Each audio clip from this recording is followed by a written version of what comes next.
deep within a limestone cave on Mount Ida's southern slopes. Flickering oil lamps illuminated an extraordinary scene.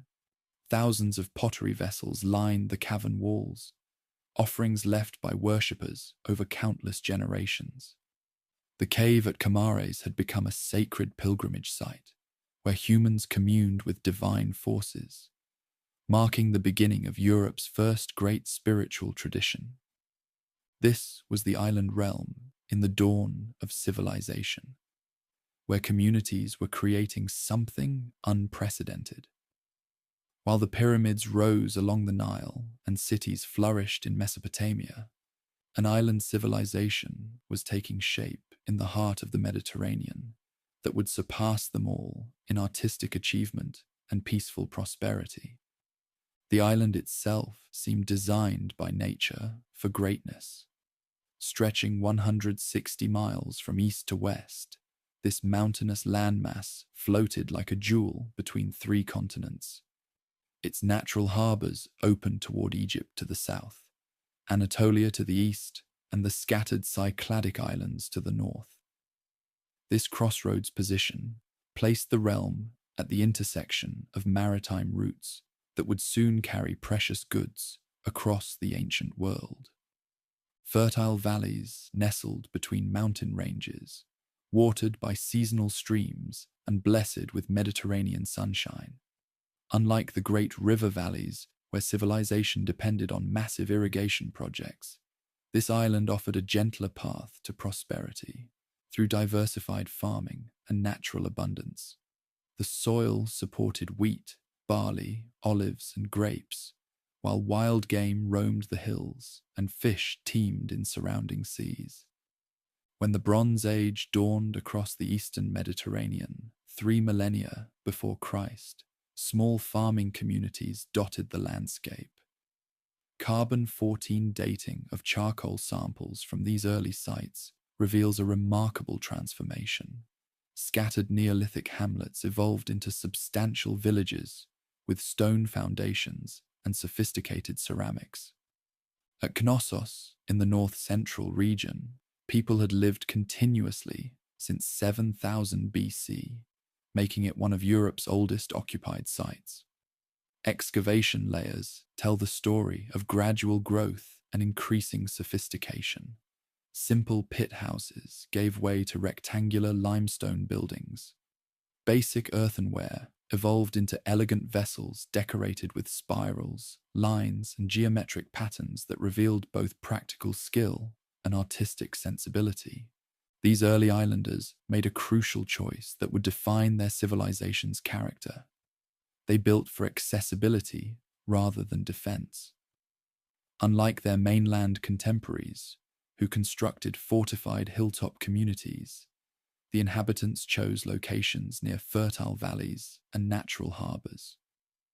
This preference for openness over protection spoke to a fundamental confidence that would characterize their society for millennia. Commercial networks emerged with remarkable speed during these formative centuries. Obsidian blades, sharper than any tool, traveled from the volcanic island of Giali to workshops across the realm. This midnight black volcanic glass could only be found in a few Mediterranean locations, yet its presence in early sites proves that sophisticated maritime routes operated before 2500 BC. The real revolution came with copper. This versatile material flowed in from Cyprus and Anatolia, transforming daily life and technological possibilities. Local craftsmen mastered metallurgy with impressive speed, creating tools, weapons, and ornaments that marked a decisive break with the Stone Age past. Early axes found in burial sites show sophisticated understanding. The alloy was hammered while hot, then carefully annealed to achieve perfect balance between hardness and flexibility. The island's strategic position became increasingly valuable as these commercial networks expanded. Ships could shelter in protected bays while carrying goods between Egypt and Anatolia, or between the Levantine coast and the western Mediterranean. Local sailors, learning from contact with foreign mariners, developed formidable maritime expertise that would soon dominate the Aegean. Social transformation accompanied economic growth. Community hierarchy became apparent during the late 3rd millennium BC, with certain locations demonstrating clear signs of emerging complexity.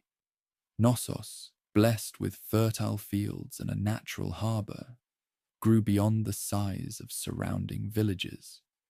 Its buildings became more substantial, its ceramics more sophisticated, its imported goods more numerous. The emergence of elite families appears dramatically in burial practices during this period. While most islanders continued receiving simple pit burials with modest grave goods, select individuals received elaborate treatment in chamber tombs carved into hillsides. These elite burials contained precious objects, gold jewelry, imported vessels, and carefully crafted daggers, indicating that some families had accumulated wealth and power far beyond their neighbors. This shift from collective to individual burial practices reveals profound social changes. Earlier, Neolithic communities had buried their dead in collective ossuaries, emphasizing group identity over individual status.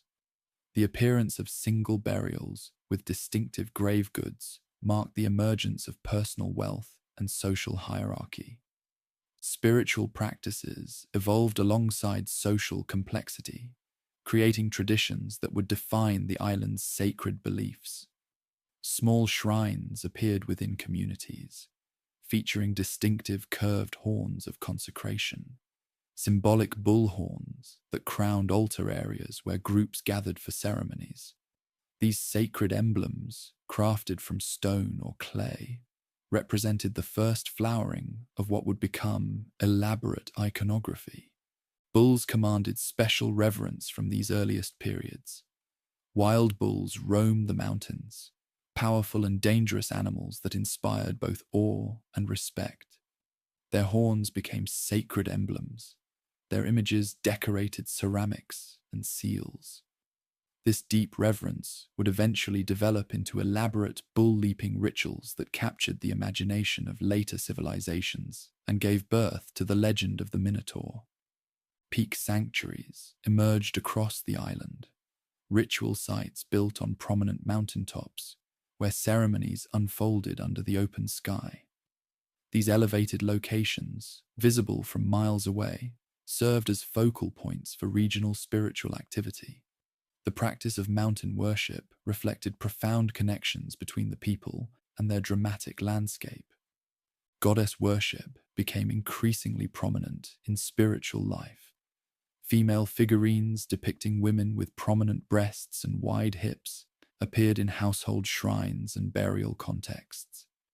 These representations suggest that feminine deities played central roles in sacred beliefs, indicating that women held important positions in clerical hierarchies.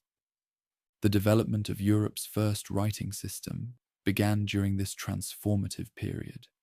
Simple pictographic marks started appearing on ceramics and seals, stylized pictures of humans, animals, and objects that represented the earliest attempts at written communication on the continent. These primitive signs laid the foundation for the sophisticated linear A script that would later record the transactions and beliefs of the palatial civilization. Seal stones became increasingly sophisticated during these centuries, carved with intricate designs and used to mark ownership or authenticate documents. Local craftsmen developed remarkable skill in creating these miniature artworks, carving detailed scenes into pieces of stone no larger than thumbnails. The images reveal intimate details of early island life: ships sailing across stylized waves, human figures in ritual poses, animals both domestic and wild, and mysterious abstract marks. Technological innovation accelerated throughout the 3rd millennium. The potter's wheel, introduced around the middle of the millennium, revolutionized ceramic production by allowing craftsmen to create perfectly symmetrical vessels with thin walls and elegant proportions. This innovation, learned from contact with Syrian or Egyptian artisans, transformed earthenware from purely functional objects into works of art. Metallurgy reached new heights of sophistication as smiths mastered the challenging art of alloying copper with tin. This created a material harder and more durable than pure copper, but required importing tin from distant sources, possibly Anatolia, the Caucasus, or even Afghanistan. The ability to obtain this crucial component demonstrates the impressive reach of expanding commercial networks. Architectural techniques evolved steadily during these formative centuries. Builders constructed multi-story buildings using carefully fitted stone foundations and timber-framed upper floors. Flat roofs supported by wooden beams allowed for upward expansion, while providing useful space for storage and daily activities. These construction methods would later be refined into the sophisticated building traditions of the palatial period. Farming intensification supported growing populations and increasingly complex societies. Terraced fields appeared on hillsides, maximizing arable land while preventing soil erosion. Olive cultivation expanded dramatically as farmers realized that olive trees thrived on marginal lands unsuitable for grain crops. The olive's multiple products, oil for cooking, lighting, and ceremonies, olives for food, wood for construction, and fuel, made it invaluable to the economy.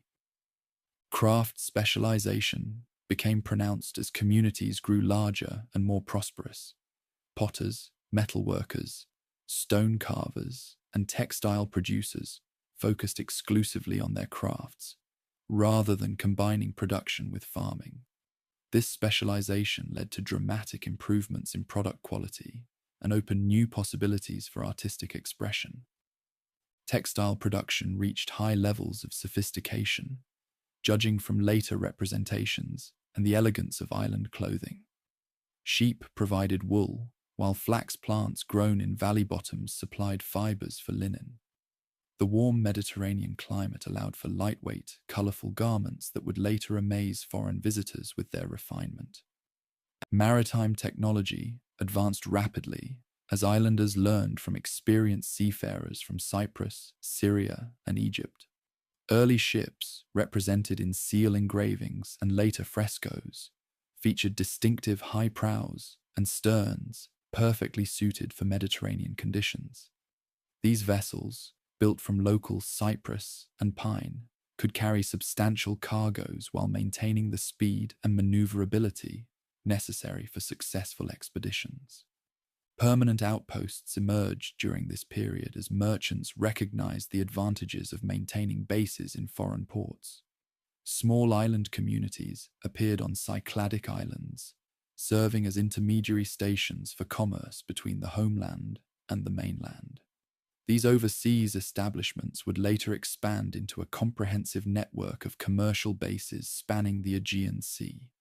Cultural exchange accelerated as contacts multiplied. Egyptian influence appeared in local art and iconography, while Anatolian metalworking techniques improved production. Syrian ceramic styles inspired innovations. This cosmopolitan influence, filtered through local creativity, produced a unique cultural synthesis. Population growth and economic prosperity created conditions for revolutionary changes during the early second millennium. Successful farming communities accumulated surpluses that could support specialists, artists, and administrators. Commercial networks generated wealth that could fund ambitious construction projects. Spiritual traditions provided ideological frameworks for increasingly complex social hierarchies. Around 2000 BC, successful local leaders began constructing the first monumental buildings that would evolve into the great palatial complexes. These early edifices, modest compared to their successors, but impressive by contemporary standards, marked the beginning of a new era in Mediterranean civilization. The scattered farming communities of 3 millennia earlier had evolved into a sophisticated proto-urban civilization. A prosperous economy supported growing populations. Extensive commercial networks connected the island to the wider Mediterranean world. Sophisticated craft traditions had developed unique artistic styles. Spiritual beliefs provided social cohesion and cultural identity. Most importantly, a tradition of peaceful cooperation rather than military competition had taken root.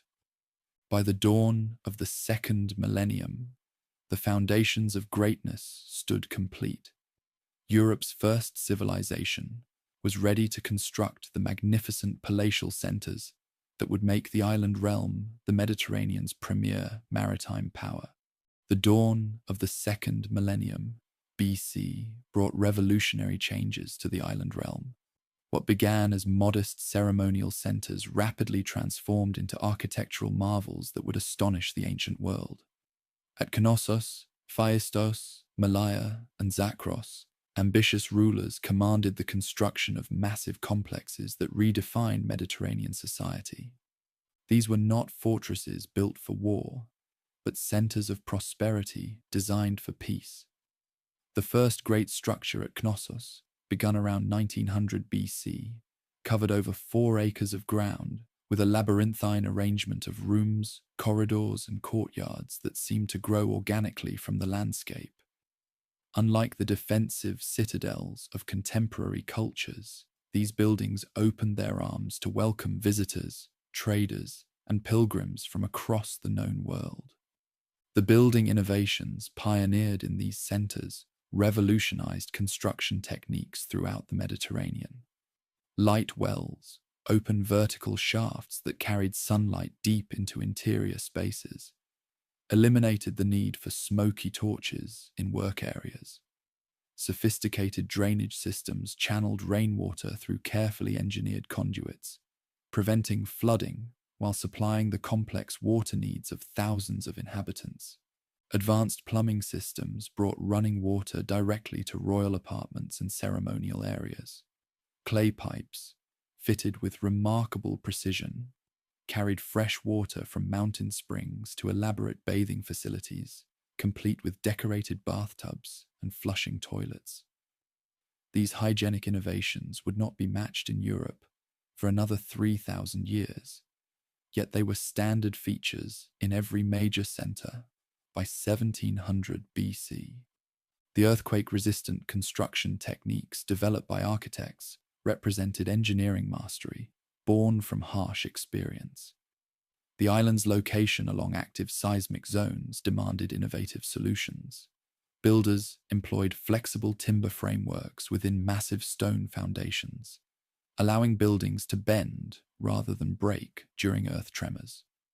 Massive wooden columns, wider at the top than the base, distributed weight while providing the flexibility necessary to survive the frequent seismic activity.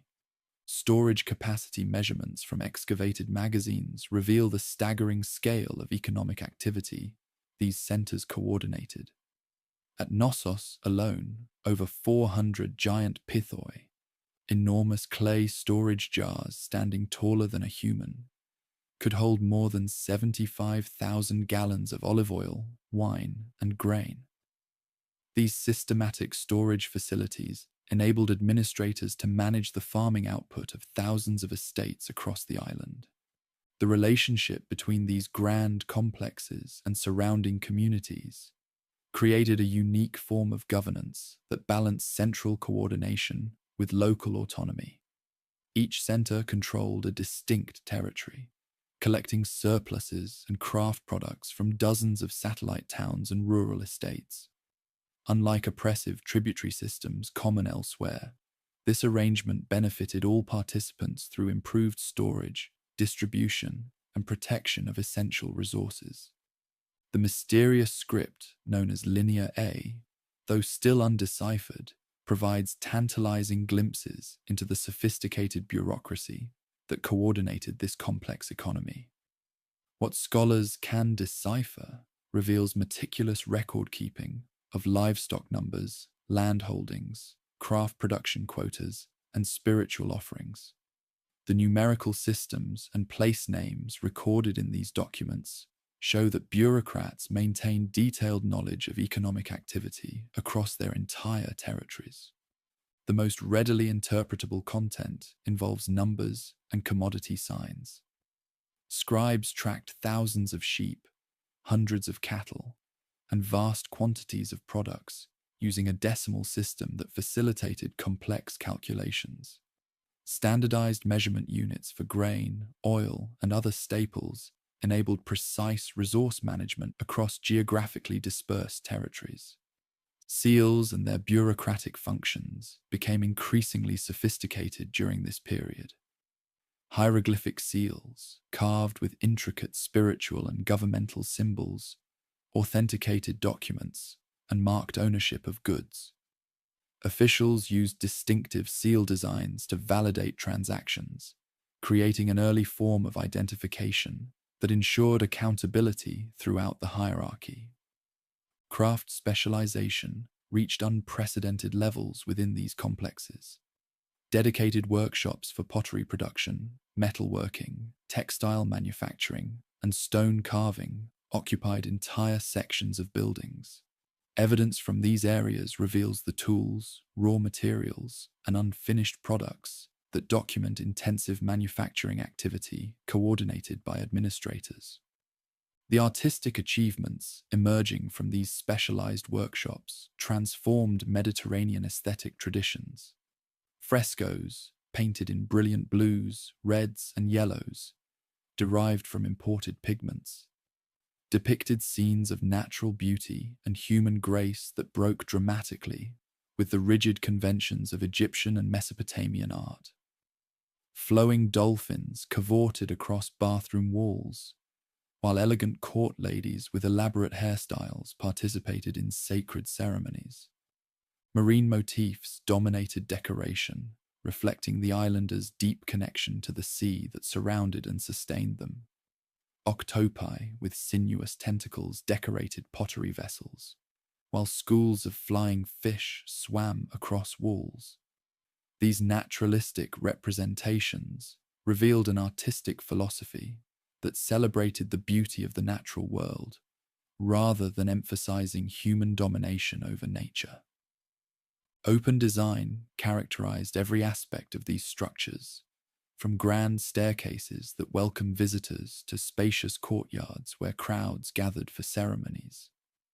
The absence of defensive walls around complexes demonstrates the remarkable security these rulers enjoyed, while contemporary societies built massive fortifications to protect their centers of power. Island leaders relied on naval supremacy rather than land-based defenses. Evidence for the peaceful nature of this culture accumulates from multiple sources. Weapons appear rarely in contexts, and when present, they seem to serve ceremonial rather than military functions. Beautiful bronze daggers with gold inlaid handles were works of art designed for display, not warfare. The elaborate ritual vessels and sacred paraphernalia that fill storerooms stand in stark contrast to the arsenals that characterized other Bronze Age centers of power. The naval supremacy that enabled this peaceful prosperity becomes evident through remains found across the Aegean. Pottery, seals, and other artifacts demonstrate extensive commercial and cultural influence throughout the Cycladic Islands and along the Greek mainland. This maritime empire operated through economic attraction rather than military coercion, spreading prosperity wherever its merchants established trading relationships. Cycladic islands served as stepping stones for expanding commercial networks that eventually reached every corner of the eastern Mediterranean. On Thera, Melos, and other strategic islands, communities adopted building styles, artistic motifs, and spiritual practices directly inspired by the great centers. These voluntary cultural adoptions reveal the prestige and attractiveness of the island's advanced society.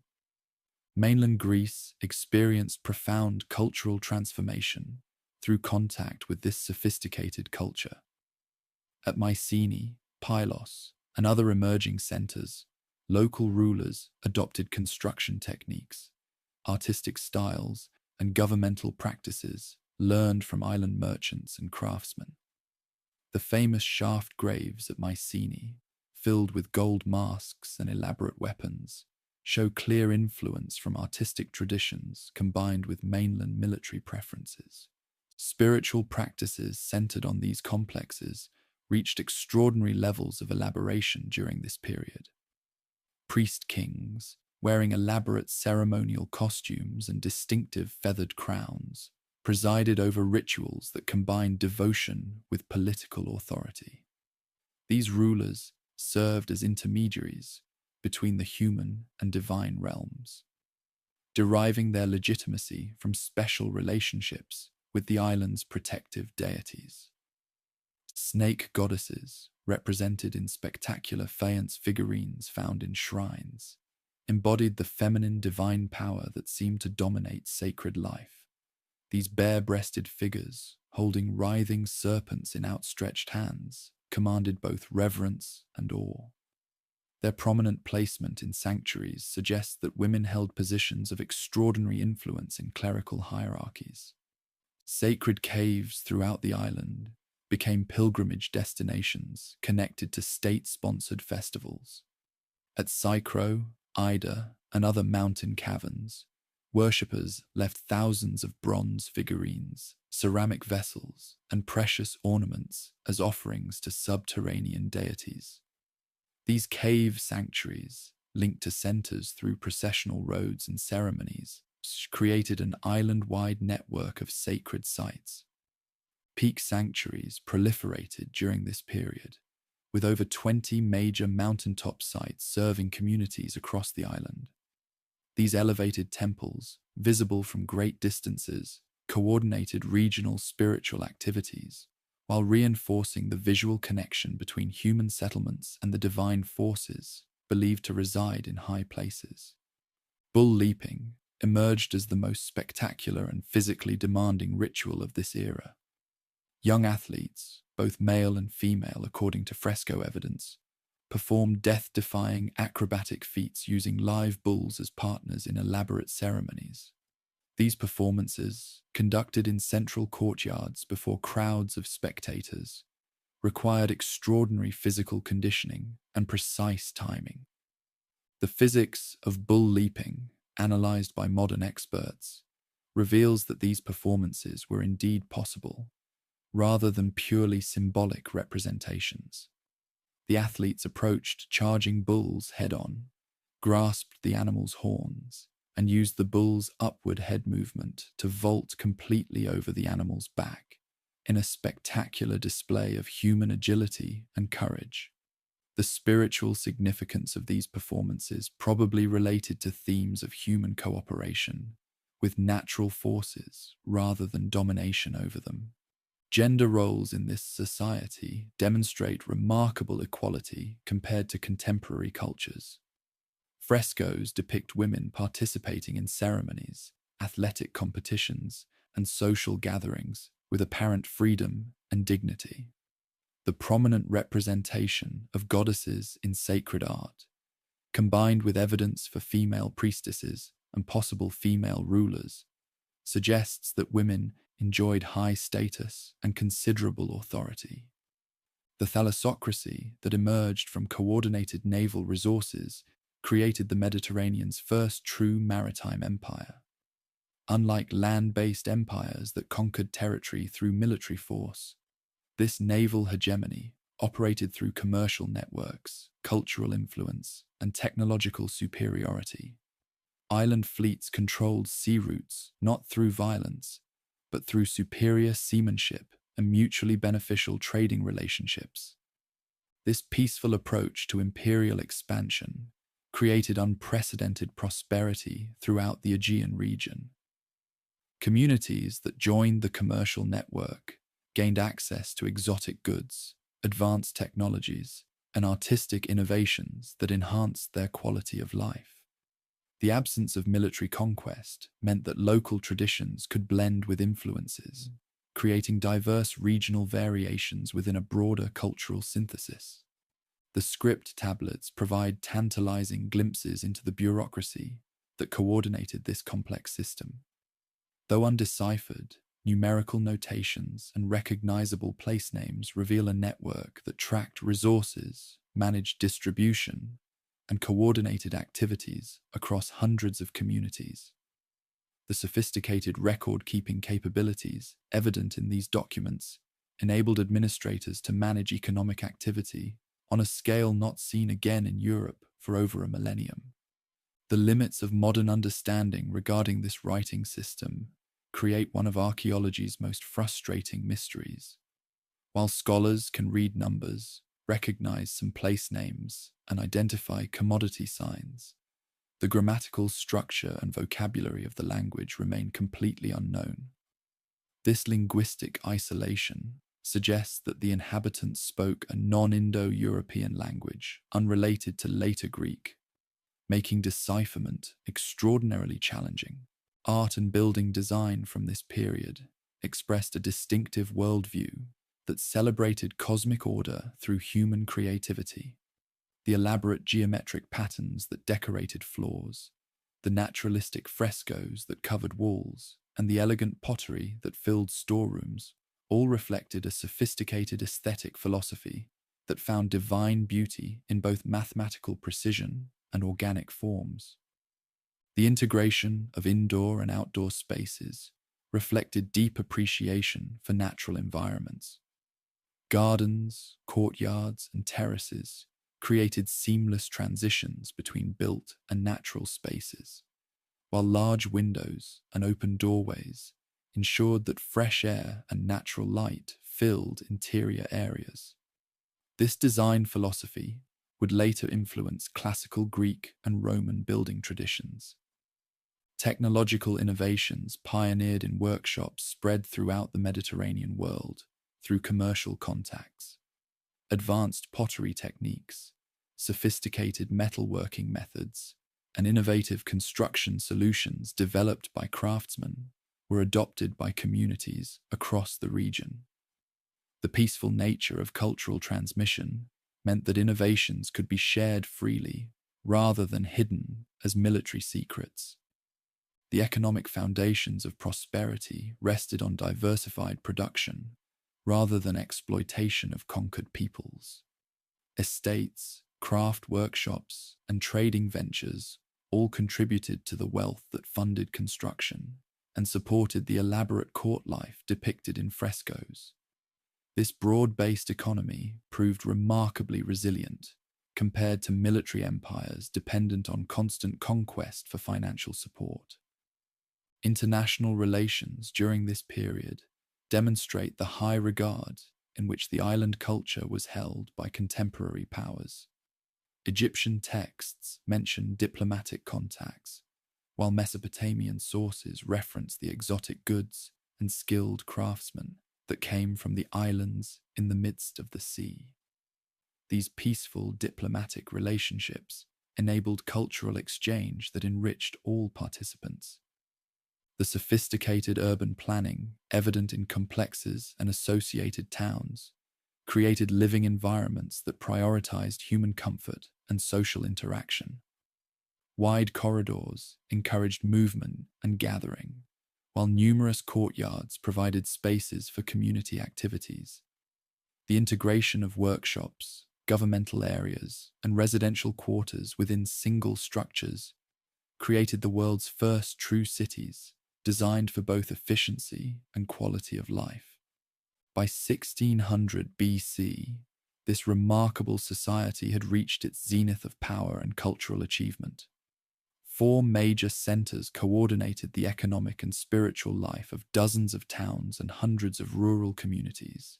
Merchant fleets carried the island's products to every corner of the Mediterranean, while foreign visitors came to admire the marvels and artistic achievements that made this small island the envy of the ancient world. The prosperity and security that characterized this golden age seemed unshakable. Storerooms overflowed with surpluses, workshops produced goods of unmatched quality, and festivals drew pilgrims from distant lands. The peaceful nature of this maritime empire had created a stable foundation for continued growth and cultural development. Yet beneath the surface of this unprecedented prosperity, subtle changes were beginning that would soon transform the Mediterranean world forever. To the north, on the volcanic island of Thera, subterranean forces were building toward one of history's most catastrophic natural disasters. The explosion that would follow would test every assumption about permanence and security that this advanced society had built over 4 centuries of peaceful development. Centuries after the great centers fell silent, Greek storytellers would weave tales of a mighty king named Minos, who ruled from a fantastic royal residence filled with impossible corridors and deadly secrets.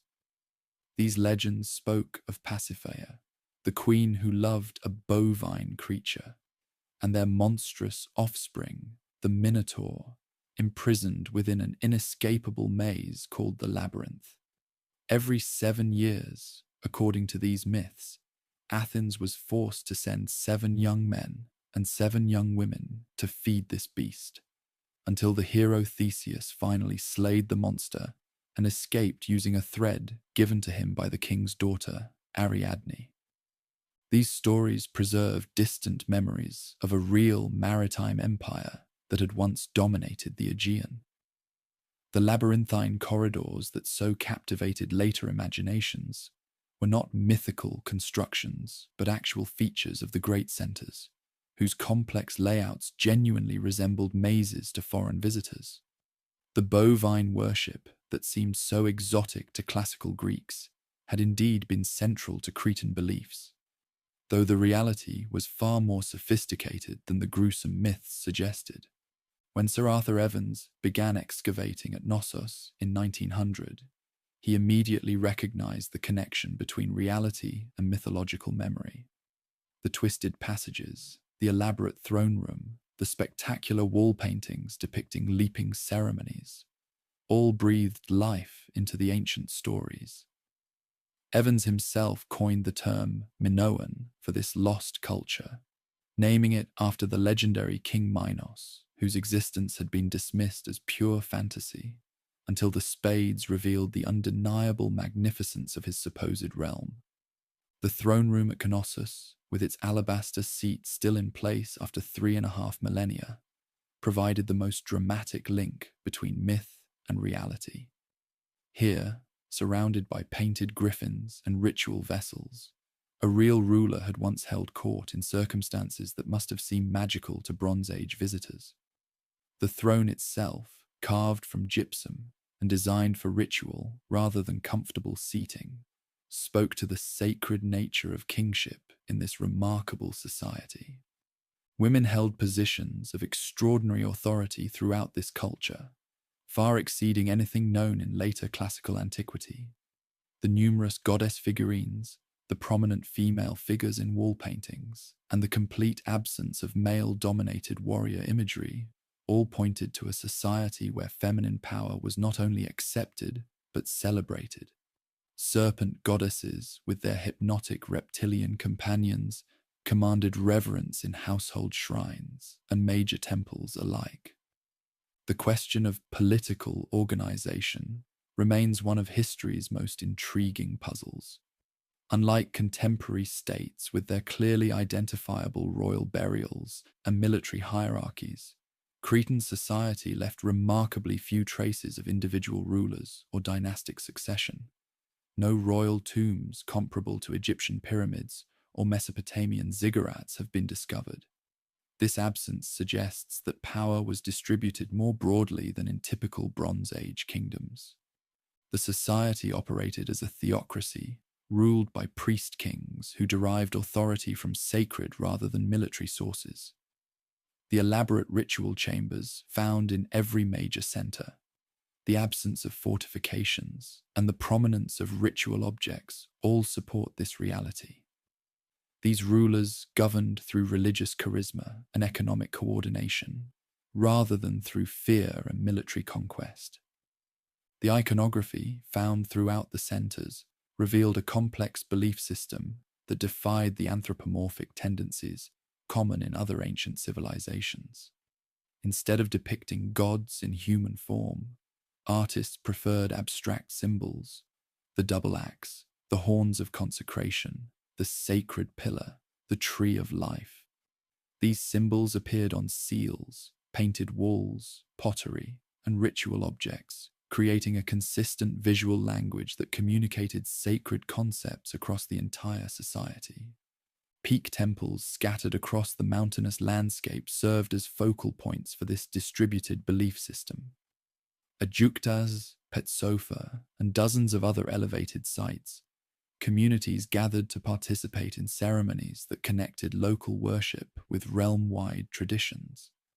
The positioning of these temples created a network of sacred geography that unified diverse regions under shared religious practices. Cave temples provided another dimension to this complex system of worship. The sacred cave at Psychro, traditionally associated with the birth of Zeus in later Greek mythology, contained thousands of votive offerings spanning many centuries. Bronze figurines, ceramic vessels, and precious ornaments left by pilgrims created deposits that documented continuous devotional activity from the earliest periods through the final collapse.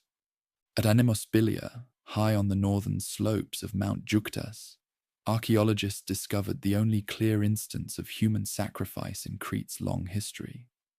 In a small temple building, destroyed by earthquake, they found the remains of a young man on an altar, a bronze blade beside his body, and a priest apparently caught in the act of performing the ritual when the building collapsed.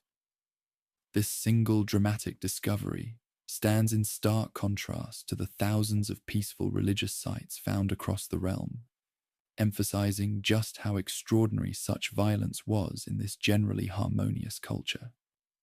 The mystery of undeciphered writing adds another layer of complexity to understanding this society. While scholars can read the numerical systems and recognize some commodity signs in the linear A script, the grammatical structure and vocabulary remain completely opaque. This linguistic isolation indicates that the inhabitants spoke a language unrelated to any known family, making their script one of the world's great undeciphered writing systems. The tablets revealed a sophisticated bureaucracy that tracked resources, managed distribution, and coordinated activities across hundreds of communities. The precision of these records, combined with the standardized weights and measures found throughout the territory, demonstrated governmental capabilities that would not be matched in Europe for over a millennium. The absence of identifiable military leadership created another puzzle for understanding how this maritime empire maintained its dominance.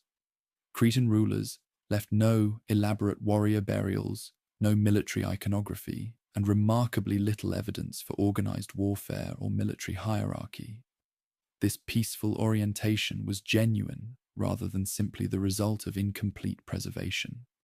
Instead of military conquest, the empire expanded through economic attraction and social influence.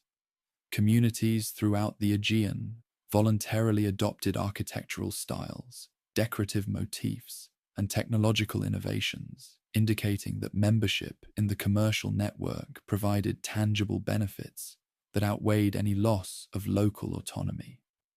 This soft power approach to imperial expansion created a remarkably stable political system that endured for centuries.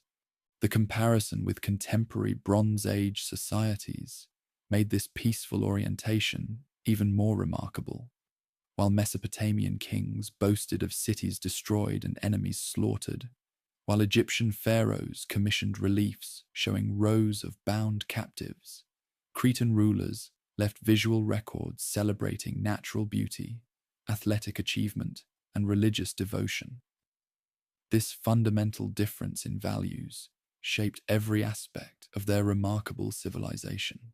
Trade networks that emerged from this peaceful approach created unprecedented prosperity throughout the eastern Mediterranean. Merchant vessels carried Cretan products to Egypt, Syria, Anatolia, and the Western Mediterranean, while returning with exotic materials that enriched local production centers. Cyprus provided copper, Afghanistan supplied lapis lazuli, and Nubia contributed gold that funded the elaborate court life depicted in wall paintings.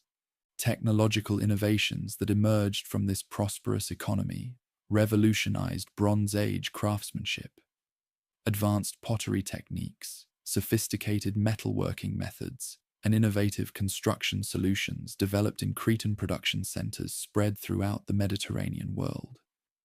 The peaceful nature of knowledge transmission meant that these innovations could be shared freely rather than hidden as military secrets. Creative traditions reached levels of sophistication unmatched anywhere in the Bronze Age world. The naturalistic wall paintings that decorated ritual chambers captured movement, emotion, and natural beauty with unprecedented skill. Marine life swam across walls with such lifelike quality that viewers could almost hear the splash of waves and feel the ocean breeze. The famous bovine leaping wall paintings provided the most dramatic examples of this achievement, while simultaneously documenting one of history's most extraordinary athletic traditions. Young men and women, their bodies painted in the conventions of Egyptian art, but rendered with distinctly local sensitivity, performed impossible-seeming acrobatic feats that combined religious devotion with physical excellence. These bovine leaping performances were indeed physically possible, though extremely dangerous. Athletes approaching charging animals at full speed would grasp the creature's horns and use the upward momentum of the animal's head to vault completely over its back. The timing required for such performances demanded years of training and absolute fearlessness. The religious significance of these performances related to themes of harmony between human skill and natural power. Rather than depicting domination of animals, the scenes suggested cooperation, humans and bovines participating together in sacred dramas that affirmed cosmic order. This interpretation fits with the broader emphasis on balance and natural harmony evident throughout the visual record. Gender equality in these athletic performances reflected broader patterns of women's participation in public life. Unlike most Bronze Age societies, where women remained largely confined to domestic spheres, Cretan culture encouraged female participation in athletics, religious ceremonies, and possibly governance. The elegant court ladies depicted in wall paintings wore elaborate costumes and jewelry that marked them as persons of high status and authority. The sophisticated urban planning evident in major centers created living environments designed for human comfort and social interaction. Unlike the fortress-like citadels common elsewhere, these complexes welcomed visitors through grand entrances and spacious courtyards. The integration of production areas, governmental quarters, and residential sections within single structures created the world's first true cities, designed for both efficiency and quality of life. Craft specialization reached unprecedented levels within these urban centers.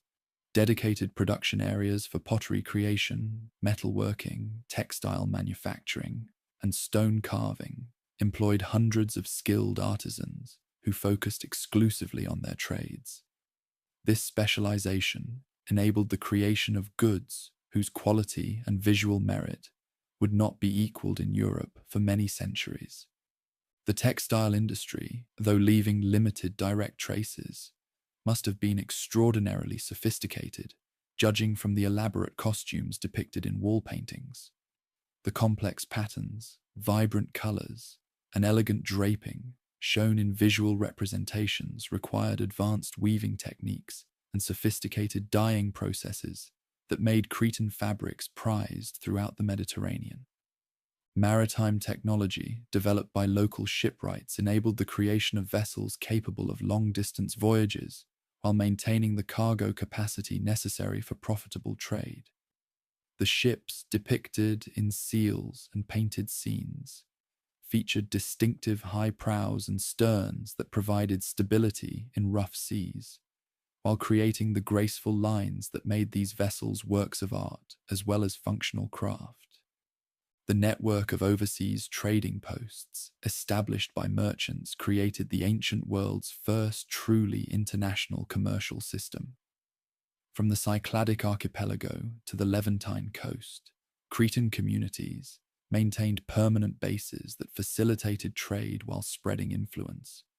These overseas settlements served as windows through which local populations could observe and selectively adopt innovations from the advanced homeland. Religious practices that developed during this golden age created some of the most mysterious and beautiful artifacts ever discovered. The serpent goddess figurines, with their elaborate costumes and hypnotic reptilian companions, represented visual and devotional achievements that continue to fascinate modern viewers. These objects, found in household shrines and major temples, spoke to religious traditions that we can admire but never fully understand. The integration of natural and built environments that characterized urban planning reflected deep philosophical commitments to harmony between human activity and natural processes. Gardens, courtyards, and terraces created seamless transitions between interior and exterior spaces, while features like light wells ensured that buildings remained connected to the rhythms of sun and weather. The daily life of ordinary people within this sophisticated society reveals remarkable levels of comfort and social mobility unknown elsewhere in the Bronze Age world. Farmers who worked the terraced hillsides lived in well-built stone houses, with multiple rooms, storage areas, and often their own small shrines dedicated to household deities. The abundance of high-quality pottery, bronze tools, and imported goods found in modest dwellings demonstrates that prosperity extended far beyond elite circles. Children received education that prepared them for specialized roles within the complex economy. Young boys destined for administrative careers learned to read and write the Linear A script in temple schools, mastering the numerical systems and record-keeping techniques that kept the empire functioning. Girls from aristocratic families trained in the elaborate rituals and dances depicted in wall paintings, preparing for roles as priestesses or court officials. The medical knowledge preserved in scattered references and artistic depictions reveals a sophisticated understanding of human anatomy and healing practices. Physicians used bronze surgical instruments to perform complex operations, while herbalists prepared medicines from plants gathered throughout the Mediterranean. The famous saffron gatherer painting from Knossos may actually depict the collection of medicinal crocus, a valuable pharmaceutical ingredient traded across the ancient world. Legal systems, though not fully understood due to the undeciphered script, clearly operated on principles of compensation rather than punishment.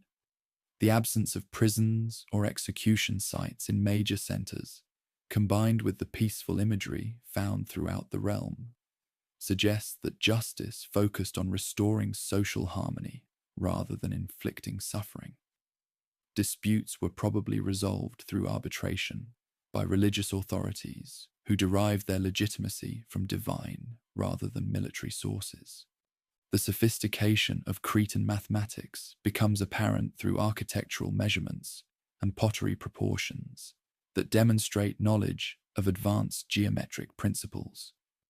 Builders employed mathematical ratios that created pleasing visual harmonies while ensuring structural stability.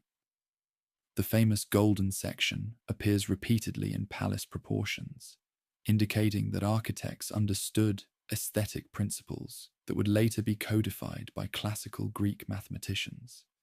Astronomical knowledge reached impressive levels of accuracy, as demonstrated by the precise orientation of major buildings towards significant celestial events. The Great Hall at Knossos aligns with the summer solstice sunrise, while various temples point toward the rising positions of important stars and constellations. This celestial awareness enabled the creation of accurate calendars that coordinated agricultural activities and religious festivals across the entire realm. Music and dance played central roles in both religious worship and secular entertainment. The numerous lyres, flutes, and percussion instruments found in excavations reveal a rich musical tradition that accompanied the elaborate ceremonies depicted in wall paintings.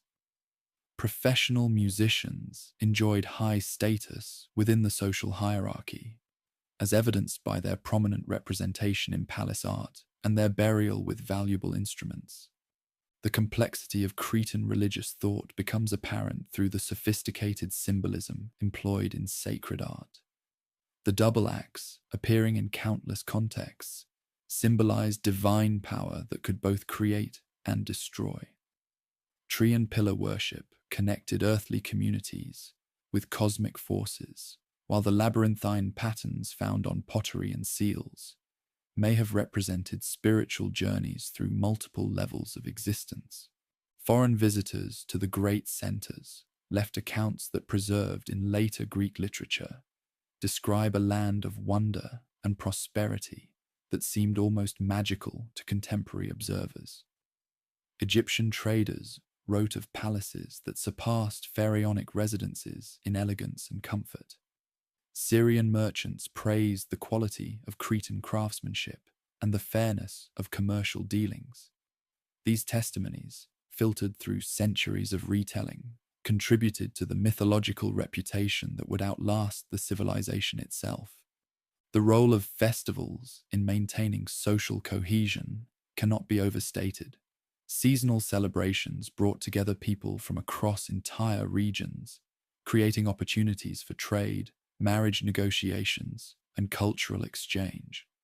The great courtyards of major centers could accommodate thousands of participants in elaborate ceremonies that combined religious devotion with spectacular entertainment. Athletic competitions extended beyond the famous bovine leaping to include boxing, wrestling, and various forms of acrobatic display. Both men and women participated in these contests, which served religious purposes while providing outlets for competitive energy that might otherwise have led to military conflict. The absence of weapons in athletic contexts reinforces the peaceful nature of Cretan society. The influence of Cretan artistic styles on contemporary civilizations demonstrates the prestige and attractiveness of this remarkable culture. Egyptian tomb paintings began incorporating Cretan motifs, while Mesopotamian palaces featured decorative elements clearly inspired by Aegean traditions. This artistic diplomacy helped maintain peaceful relationships with powerful neighbors who might otherwise have viewed the maritime empire as a threat. Environmental management practices developed by Cretan communities show remarkable foresight and ecological awareness. Terraced agriculture prevented soil erosion while maximizing crop yields. Careful forest management ensured sustainable timber supplies for construction and shipbuilding. Marine conservation practices, suggested by the reverent treatment of sea life in artistic representations, may have helped maintain the fish populations that supported coastal communities. The technological innovations that emerged from Cretan laboratories and production centers influenced development across the Mediterranean world. Advanced ceramics, firing techniques produced pottery of exceptional quality and durability. Sophisticated metallurgical methods enabled the creation of bronze alloys with precisely controlled properties for different applications. These innovations spread through trade networks, raising technological standards throughout the region.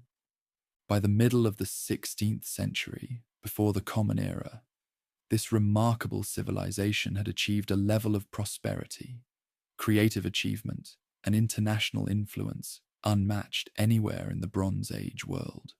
The great centers hummed with activity as craftsmen created objects of breathtaking beauty. Administrators coordinated economic activity across hundreds of communities, and religious festivals drew pilgrims from distant lands. The peaceful nature of this maritime empire had created an unprecedented period of stability and social flowering. Trade networks carried Cretan influence to every corner of the eastern Mediterranean, while the absence of military pressure allowed local traditions to blend freely with innovations from the sophisticated homeland. This golden age seemed destined to continue indefinitely. Yet forces beyond human control were building toward a catastrophe that would test every assumption about permanence and security. Far to the north, on the volcanic territory that Greeks would later call Thera, geological pressures were approaching a critical threshold. The explosion that would follow would reshape not only the physical landscape of the Aegean, but the entire course of Mediterranean history. 70 miles north of Crete, the island of Thera rose from the deep blue waters of the Aegean like a sleeping giant. For generations, its fertile slopes had supported thriving communities that embodied the pinnacle of achievement. Elaborate houses with sophisticated drainage systems lined paved streets, while magnificent wall paintings depicted dolphins, antelopes, and young boxers in scenes of peaceful prosperity. The inhabitants had no reason to suspect that beneath their feet, one of the most powerful systems on Earth was approaching a catastrophic awakening. The scientific magnitude of what occurred at this location during the late Bronze Age staggers the imagination. The explosivity index rates eruptions on a scale from 0 to 8, with each level representing a 10-fold increase in explosive power. The blast achieved a rating of 6 or 7, comparable to the explosion of Krakatoa in 1883, but potentially much larger. When the climactic phase began, it released energy equivalent to several hundred nuclear weapons detonating simultaneously. The sequence of destruction unfolded over several phases, each more devastating than the last. Initial earthquake swarms shook the region for weeks, causing buildings to crack and residents to flee in growing numbers. These preliminary tremors provided warnings that saved many lives, as archaeologists have found remarkably few human remains in the debris-covered ruins of Akrotiri, the island's major settlement. Pumice and volcanic debris began falling like deadly snow across the southern Aegean. The first explosive phase hurled material high into the atmosphere, where winds carried the fallout across hundreds of miles. Ships caught in the open sea found themselves pelted with hot stones, while coastal communities watched the sky turn black with approaching clouds of superheated particles. The pyroclastic flows that followed represented destruction on an almost incomprehensible scale. These superheated avalanches of gas, debris, and rock fragments raced down the slopes at speeds exceeding 400 miles per hour, with temperatures reaching 1,800 degrees Fahrenheit. Nothing in their path survived. Buildings disintegrated, trees vaporized, and the sea itself boiled where the flows entered the water. The caldera formation that climaxed the catastrophe created a circular depression nearly 6 miles across, as the emptied magma chamber beneath the island could no longer support the overlying rock.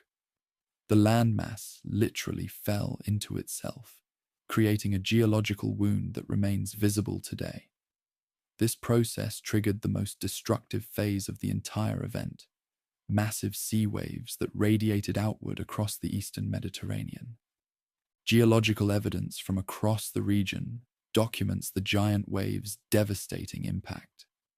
On Crete's northern coast, marine sediments appear far inland, at elevations that could only have been reached by walls of water of extraordinary height. Coastal settlements that had flourished for centuries simply vanished, their remains scattered by liquid mountains that penetrated miles into river valleys and low-lying plains. The timing of this catastrophe in relation to cultural decline remains one of archaeology's most debated questions. Radiocarbon dating of organic materials from the blast site consistently points to a destruction date around 1600 BC, yet clear evidence for major island decline doesn't appear until several decades later. This apparent contradiction has generated intense scholarly discussion about whether the disaster caused immediate breakdown or initiated a gradual process of weakening that culminated later. Recent analysis suggests that the relationship between natural catastrophe and cultural decline was more complex than simple cause and effect. The northern ports that suffered direct wave damage were quickly rebuilt, indicating that the immediate aftermath did not overwhelm recovery capabilities. However, the blast's broader effects, climate disruption, farming difficulties, and economic shock, may have created cumulative stresses that gradually undermined the society's foundations. The preserved city of Akrotiri provides an extraordinary window into life at the moment of catastrophe. Debris fell so quickly and completely that it created perfect preservation conditions, freezing an entire community in time like a Bronze Age Pompeii. Multi-story houses with elaborate frescoes, advanced plumbing systems, and sophisticated storage facilities reveal the remarkable standard of living achieved in these settlements. The absence of human remains in Akrotiri's ruins tells a story of successful evacuation rather than sudden disaster. Preliminary earthquakes provided enough warning for most residents to flee, taking their most valuable possessions with them. The few artifacts left behind, large storage jars, heavy furniture, and architectural decorations, suggest an orderly abandonment rather than panicked flight. The wall paintings preserved in Akrotiri's houses represent some of the finest achievements of the Bronze Age world. The famous spring fresco depicts swallows darting among blooming lilies in a celebration of natural beauty that epitomizes aesthetic values. The naval procession shows a fleet of ships carrying warriors and civilians between various ports, providing invaluable documentation of maritime life and naval technology. Climate effects from the massive blast extended far beyond the immediate vicinity. Particles injected into the upper atmosphere blocked sunlight across wide regions, causing temperature drops that affected agriculture from Anatolia to Egypt. Chinese records from this period document unusually cold summers, while Irish bog cores show evidence of climatic disruption that may have been caused by winter conditions. The economic shock that followed the disaster reverberated throughout the eastern Mediterranean commercial system. Routes that had operated successfully for centuries were disrupted as key ports suffered damage, and shipping became hazardous due to floating pumice and altered coastlines. The sophisticated just-in-time delivery systems that had enabled prosperity proved vulnerable to widespread logistical disruption. Agricultural consequences of the blast may have been particularly severe for Crete's densely populated communities. Fallout, even in relatively light amounts, could render fields unusable for several growing seasons. The island's carefully balanced farming system, which had supported large urban populations through intensive cultivation of limited arable land, proved vulnerable to even temporary disruptions in food production. The psychological impact of such a catastrophic event cannot be underestimated. For a culture that had enjoyed centuries of prosperity and security, the disaster demonstrated the fragility of human achievement in the face of natural forces. The religious implications alone, questioning why the gods had allowed such destruction, may have shaken the spiritual foundations of society. Recovery efforts following the initial catastrophe demonstrate the remarkable resilience of this ancient culture. Evidence shows that many damaged sites were rebuilt, often with improvements that incorporated lessons learned from the disaster. New construction techniques provided better earthquake resistance, while modified urban planning reduced vulnerability to future natural calamities. However, subtle changes in material culture begin appearing in the archaeological record during this period. Pottery styles became less elaborate, with simpler decorative schemes replacing the complex naturalistic motifs of earlier periods. The quality of craftsmanship, while still high by contemporary standards, showed signs of declining resources and reduced ambition. The international prestige that had made this society a respected partner in Mediterranean diplomacy also suffered gradual erosion. Foreign texts from this period show decreasing references to Cretan merchants and diplomatic contacts.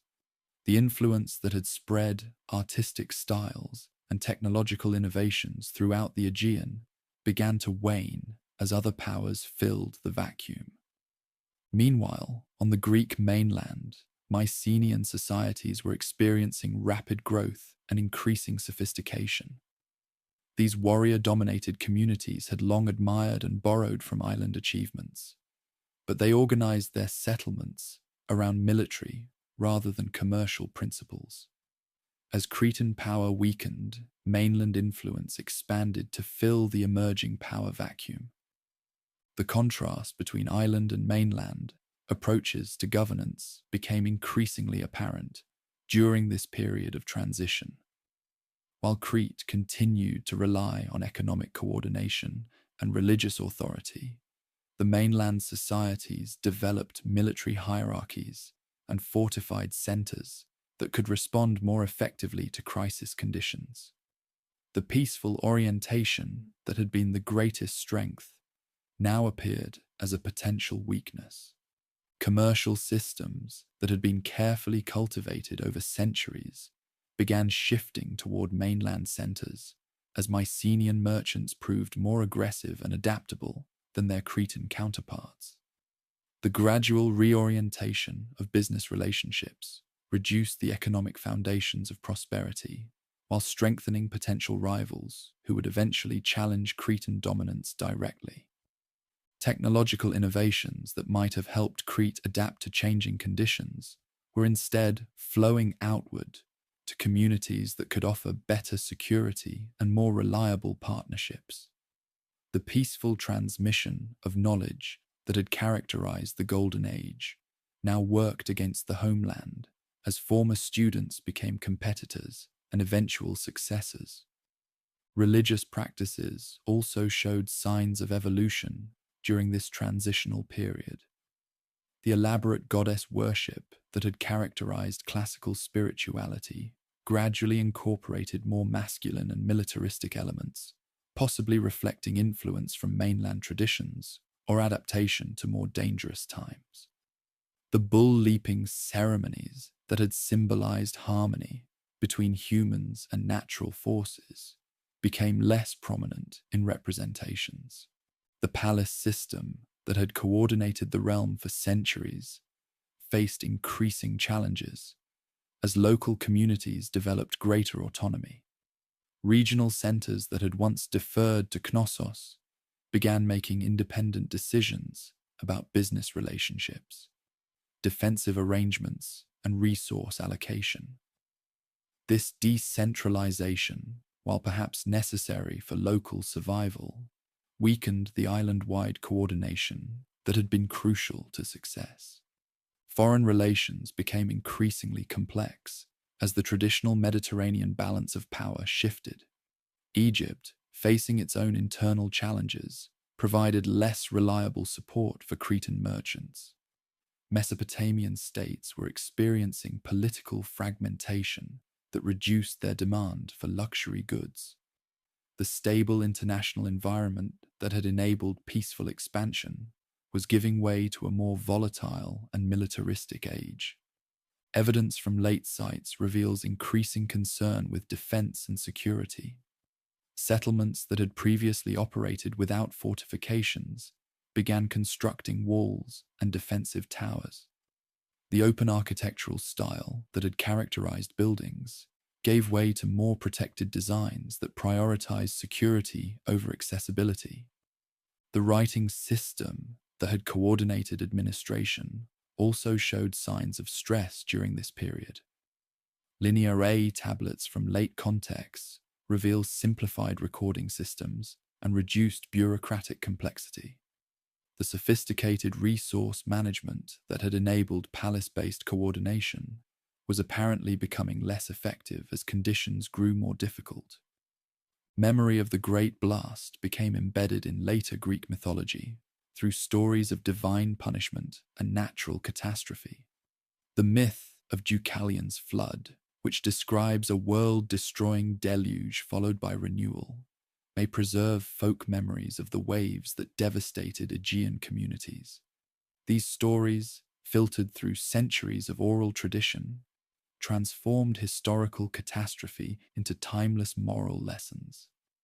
The preserved artistic treasures of Akrotiri continue to provide insights into the sophistication of Bronze Age life. The fisherman fresco shows a young man carrying his catch, painted with such naturalistic detail that individual fish species can be identified. The boxer boys depict athletic competitions that parallel the contests held at major centers, suggesting shared sporting traditions across the Aegean. Environmental changes following the catastrophe affected wildlife populations and natural resources throughout the region. Forest ecosystems disrupted by falling debris took decades to recover, limiting timber supplies essential for shipbuilding and construction.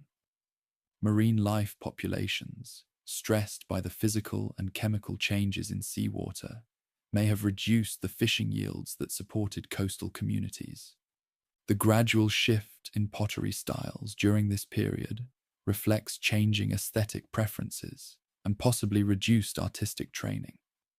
The flowing, naturalistic designs that had characterized the Golden Age gave way to more geometric patterns that were easier to execute, but lacked the sophisticated naturalism of earlier work. This artistic decline paralleled broader cultural changes throughout the region. By 1500 BC, roughly a century after the Great Disaster, the culture remained impressive by any objective standard, but had clearly passed its peak of power and influence. The great palaces still functioned, commercial routes still operated, and production continued at high levels. However, the conditions that had enabled 4 centuries of unprecedented prosperity were gradually changing in ways that would soon prove irreversible. The stage was being set for the final phase of independent rule. To the north, Mycenaean societies were developing the military capabilities and political organization necessary for territorial conquest. The peaceful maritime empire that had dominated the Aegean through economic attraction and influence was about to face challenges that would test whether its fundamental values could survive in an increasingly militaristic world. The blast had not destroyed the culture directly, but it had initiated a cascade of changes that gradually undermined the foundations of Aegean prosperity. What followed would demonstrate both the remarkable resilience of this ancient society and the ultimate fragility of any human achievement when confronted by forces beyond its control. The signs of fundamental change appeared gradually across Crete during the 15th century before the Common Era. Where once linear A tablets had recorded the sophisticated transactions of a peaceful maritime empire, a new script began appearing in administrative centers. Linear B, a writing system that recorded an entirely different language.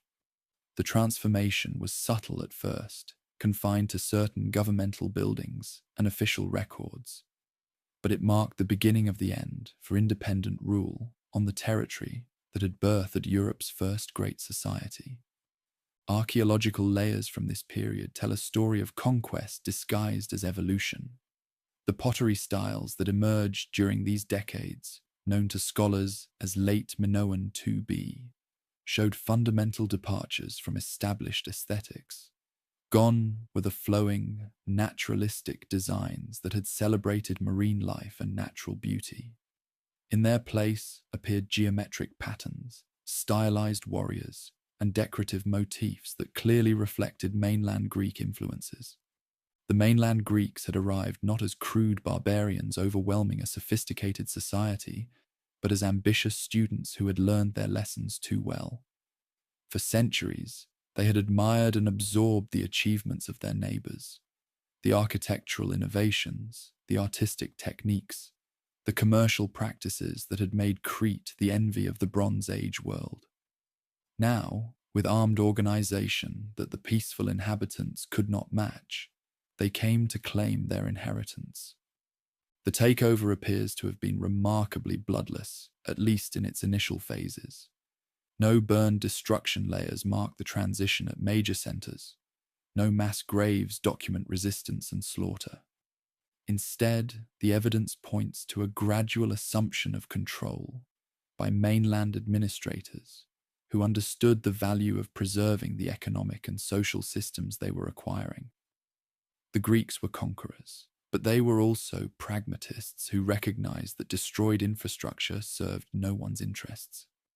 Knossos, the greatest of the ceremonial centers, experienced the most dramatic transformation. The throne room that had once hosted priest-kings, ruling through spiritual authority, now welcomed warrior chiefs whose power derived from bronze weapons and armed organization. The Linear B tablets found in the archives record a completely different administrative philosophy, one focused on weapons, chariot maintenance, and tribute collection, rather than the peaceful resource coordination of earlier centuries. The new rulers adapted existing structures to serve their purposes, while gradually imposing their own preferences. The elaborate religious ceremonies that had characterized earlier life continued, but with modified elements that reflected mainland spiritual practices. Bull-leaping performances still took place in the great courtyards, but they shared space with martial displays and reviews that would have been foreign to earlier times. Evidence for the nature of this transition, whether peaceful absorption or violent conquest, remains frustratingly ambiguous. Some sites show clear signs of destruction and abandonment during this period, suggesting armed resistance and forcible occupation. Others display continuity in material customs and architectural use, indicating negotiated transitions or collaborative arrangements. The truth probably varied from location to location, depending on local circumstances and the attitudes of both conquerors and conquered. The transformation of written records provides the clearest evidence for changing political control. Linear A, with its mysterious language and sophisticated administrative terminology, disappeared from official use within a few decades of the Greek arrival. Linear B, recording the language of the mainland conquerors, became the standard script for governmental business. This linguistic shift marked more than administrative convenience. It represented a fundamental change in the identity of the ruling class. The administrative efficiency that characterized mainland governance reflected centuries of observation and learning from their predecessors. The new rulers maintained many existing economic systems, while adapting them to serve martial rather than commercial priorities. Craft workshops continued producing high-quality goods, but increasing proportions of their output went toward weapons, armor, and equipment, rather than the luxury items that had once filled international markets. Religious practices underwent gradual but significant modifications as mainland influences grew stronger. The goddess-centered spirituality that had dominated established beliefs gave way to more masculine and militaristic religious elements. Warrior deities began appearing in artistic representations, while the peaceful nature imagery that had characterized earlier religious art became less prominent in ceremonial contexts. The international relationships that had sustained the maritime empire for centuries gradually withered as Greek priorities replaced established diplomatic approaches. Egyptian texts from this period show declining references to Cretan merchants and exchanges. The sophisticated commercial networks that had carried products throughout the Mediterranean began reorienting toward mainland centers that could offer better protection and more aggressive business practices. Local resistance to the new order probably occurred in many areas, though the archaeological record preserves limited evidence of organized opposition. The peaceful customs that had characterized society for centuries provided little preparation for armed resistance against well-organized warrior societies. Communities that had thrived through cooperation and economic coordination found themselves poorly equipped to resist conquest by societies organized around warfare and territorial expansion. The gradual abandonment of established sites during this period reflects both political pressures and changing economic conditions. Settlements that had flourished under the old system of peaceful commercial coordination became less viable under new arrangements that prioritized martial considerations over economic efficiency. Many communities simply faded away as their inhabitants migrated to areas that offered better opportunities under the changed circumstances. Survival took various forms as the new order consolidated its control. Some established practices continued in modified forms that satisfied both old customs and new political requirements. Others retreated to rural areas and household contexts where they could persist without challenging the authority of the new rulers. The most adaptable elements of the old society found ways to blend with mainland influences, creating hybrid arrangements that preserved essential elements while accommodating political realities. The quality of artistic production began declining during this period, though the changes were subtle and gradual rather than dramatic. The sophisticated naturalism that had characterized the Golden Age gave way to more stylized and conventional approaches that reflected reduced training and possibly changed aesthetic preferences. The international markets that had once demanded the highest quality craftsmanship were no longer accessible to producers operating under the new political arrangements. Agricultural systems experienced significant modifications as new priorities took precedence over established practices. The careful environmental management that had sustained intensive cultivation for centuries gave way to more exploitative approaches focused on maximizing short-term yields to support armed activities. Terraced fields that had prevented erosion for generations began showing signs of neglect as labor was diverted to other purposes. The ceremonial system that had coordinated activities for half a millennium gradually lost its integrative function. Regional centers that had once cooperated through the Knossos-based hierarchy increasingly operated as independent entities under local strongmen who owed allegiance to mainland overlords rather than established authorities. This fragmentation weakened the economic coordination that had been essential to earlier prosperity. By 1400 BC, the transformation was largely complete. The great centers still functioned, but they served new masters with different priorities and values. The peaceful maritime empire that had dominated the Aegean for 4 centuries had been absorbed into a wider Greek world that operated according to very different principles. Established customs survived in modified forms, but the independent political identity that had sustained them was gone forever. The broader Mediterranean context during this period helps explain why the transition occurred when it did. The Sea Peoples, mysterious maritime raiders whose identity remains debated, were beginning to disrupt established commercial patterns throughout the Eastern Mediterranean. Egyptian power was contracting under pressure from various threats, reducing the stability that had enabled peaceful business relationships. The international environment that had favored diplomatic and economic approaches to power was giving way to a more militaristic age. Greek rule brought certain benefits to the communities, particularly in terms of security and protection. The new rulers could defend their territories more effectively than the old peaceful administrators had been able to do. Commercial relationships, while changed in character, continued to bring prosperity to many areas. The administrative efficiency of the new system enabled effective resource management even under more challenging conditions. However, the costs of the transition were also significant.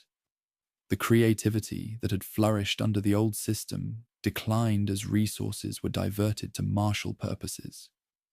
The international prestige that had made the territory a respected center gradually transferred to mainland Greek centers. The environmental sustainability that had characterized established practices gave way to more exploitative approaches that stored up problems for the future. The preservation of established elements within the new system varied considerably across different areas and social levels. Elite families who could adapt to new political realities often maintained their status by collaborating with the new rulers.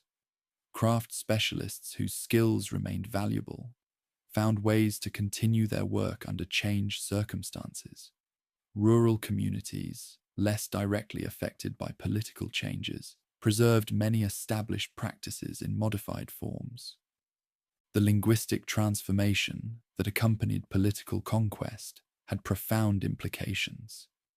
As Greek became the administrative language, established terminology for religious, social, and economic concepts gradually disappeared from official use.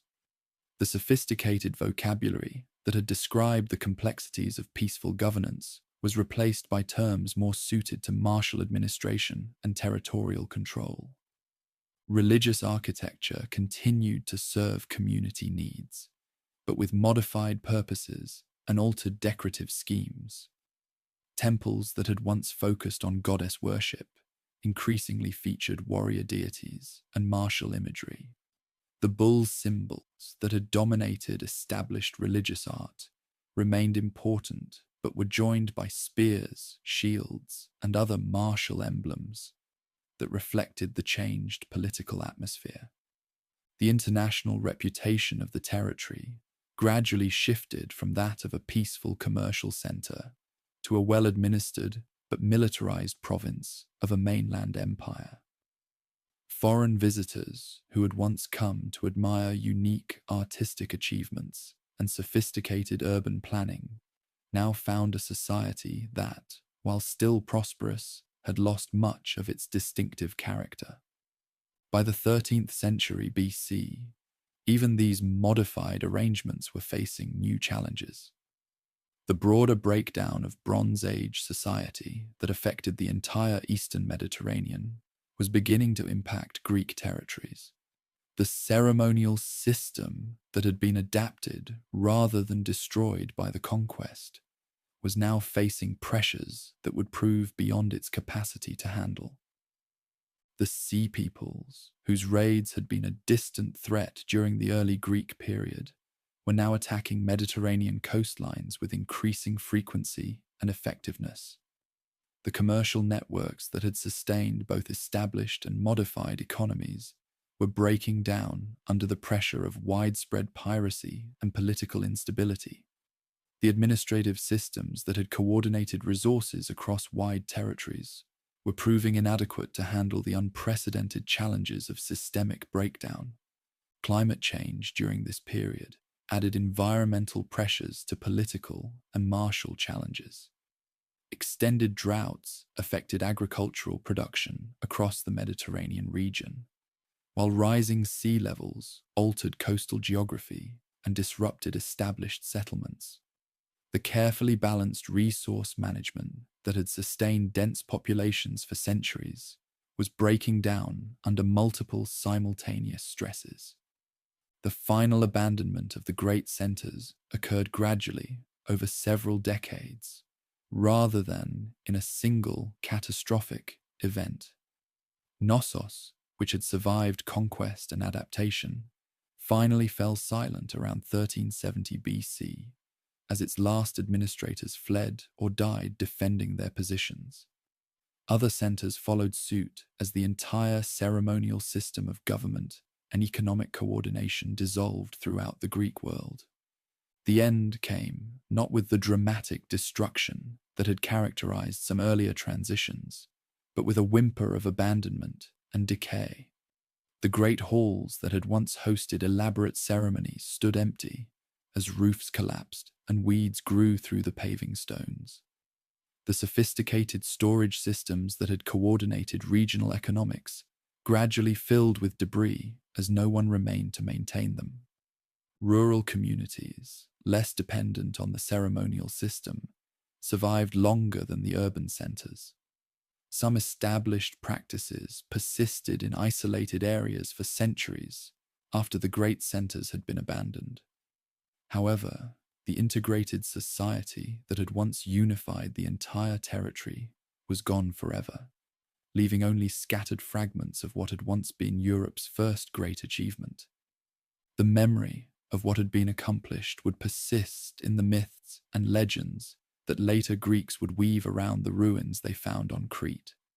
The labyrinth, the Minotaur, King Minos, and his maritime empire. These stories preserved distant echoes of real achievements, even as they transformed historical reality into timeless legend. The society was gone, but its legacy would endure in the collective memory of Mediterranean peoples for millennia to come. Part 6.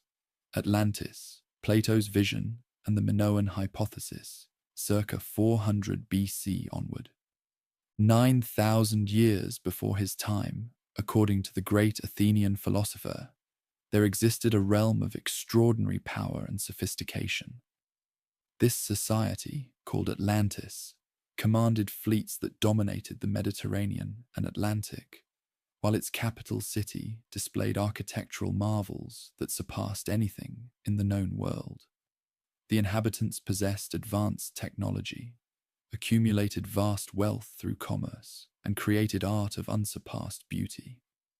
Yet their very success contained the seeds of their destruction. As power corrupted their noble nature, the gods struck down their domain in a single day and night of earthquakes and floods. The philosopher presented this tale in two of his dialogues, the Timaeus and Critias, written around 360 BC. According to his account, the story had been preserved in Egyptian temple records and transmitted to Greece through Solon, the great lawgiver who had travelled to Egypt 2 centuries earlier. The priests of Sais, keepers of ancient wisdom, had shared this cautionary tale with the visiting Greek, who brought it back to Athens, where it passed through his family until it reached the writer's generation. Most scholars in ancient times, and for centuries afterward, regarded the lost civilization as a moral allegory rather than historical reality. The story served philosophical purposes perfectly, illustrating how even the most advanced societies could fall victim to hubris and moral decay. The detailed descriptions of government, geography, and customs provided examples for discussing ideal political arrangements and the relationship between virtue and power. The numerical precision of the account, placing the vanished realm exactly 9,000 years in the past, suggests symbolic rather than literal chronology. This time frame positioned the lost domain in a mythical golden age, far enough removed from historical memory to serve as a perfect canvas for philosophical speculation. The number 9 held special significance in ancient numerology, while the multiplication by 1,000 emphasized the vast temporal distance between the idealized past and the author's present. Yet within the detailed descriptions lay elements that would later strike researchers as remarkably specific and internally consistent. The circular layout, with alternating rings of land and water connected by bridges and tunnels, resembled sophisticated urban planning rather than pure fantasy. The account of naval power, commercial networks, and technological achievements painted a picture of prehistoric maritime dominance that seemed almost too detailed to be entirely imaginary. The geography described in the dialogues placed the lost land beyond the Pillars of Hercules, the modern Strait of Gibraltar in the Atlantic Ocean. The territory was said to be larger than Libya and Asia combined, with a capital city featuring harbours, temples, and royal structures of extraordinary magnificence.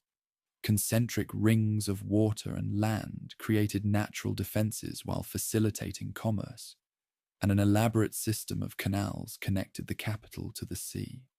The description of society emphasized both achievement and moral decline. Initially virtuous and divinely guided, the inhabitants had created a just and prosperous realm that commanded respect throughout the ancient world. Their maritime expertise enabled them to establish colonies and trading posts across the Mediterranean, while their advanced agriculture supported large populations in comfort and security. However, as generations passed and divine blood became diluted through intermarriage with mortals, the people grew proud and acquisitive. Their noble nature corrupted by material success, they began launching wars of conquest against their neighbors. When they threatened Athens and Egypt with invasion, the gods intervened to prevent their triumph, destroying their homeland in a catastrophic natural disaster that left no trace save memory. The Egyptian source that the philosopher claimed for his story adds another layer of complexity to the puzzle. Ancient Egypt possessed the longest historical records of any Mediterranean power, with temple archives stretching back thousands of years. If Egyptian priests had indeed preserved accounts of a vanished naval power, these records might represent genuine historical memory, filtered through centuries of retelling and interpretation. Solon's journey to Egypt, mentioned in several ancient sources, provides a plausible mechanism for the story's transmission to Greece. The great Athenian statesman spent years studying Egyptian law, religion, and history during his travels. His reputation for wisdom and integrity made him exactly the sort of visitor whom Egyptian priests might honor, with access to their most ancient and sacred records. The question of whether the tale was invented entirely or drew upon existing traditions has fascinated scholars for over 2 millennia. References to lost lands and vanished peoples appear in various ancient sources, suggesting that stories of disappeared realms circulated widely in the Mediterranean world. The philosopher may have synthesized these traditions with his own insights to create the narrative. For nearly 2,000 years, the lost civilization remained primarily a subject for philosophical reflection, rather than archaeological investigation. Medieval and Renaissance writers occasionally speculated about its possible location, but without the scientific tools necessary for serious research, such discussions remained largely theoretical. The story served mainly as a source of moral instruction and literary inspiration. The development of modern archaeology during the 19th and early 20th centuries changed this situation dramatically. As excavations revealed the genuine achievements of prehistoric societies, the possibility that the account might contain historical elements gained new credibility. The discovery of Troy by Heinrich Schliemann demonstrated that literary sources once dismissed as pure myth could preserve authentic historical memories. The excavation of Knossos by Sir Arthur Evans, beginning in 1900, provided the first concrete evidence for a prehistoric naval power that matched many aspects of the description. The sophisticated architecture, advanced technology, and peaceful prosperity of the culture Evans called Minoan seemed to echo themes from the narrative. Could this lost realm have been the historical reality behind the philosophical allegory? The similarities between the described civilization and archaeological records are indeed striking. Both accounts describe territory-based naval powers that achieved unprecedented prosperity through commerce rather than conquest.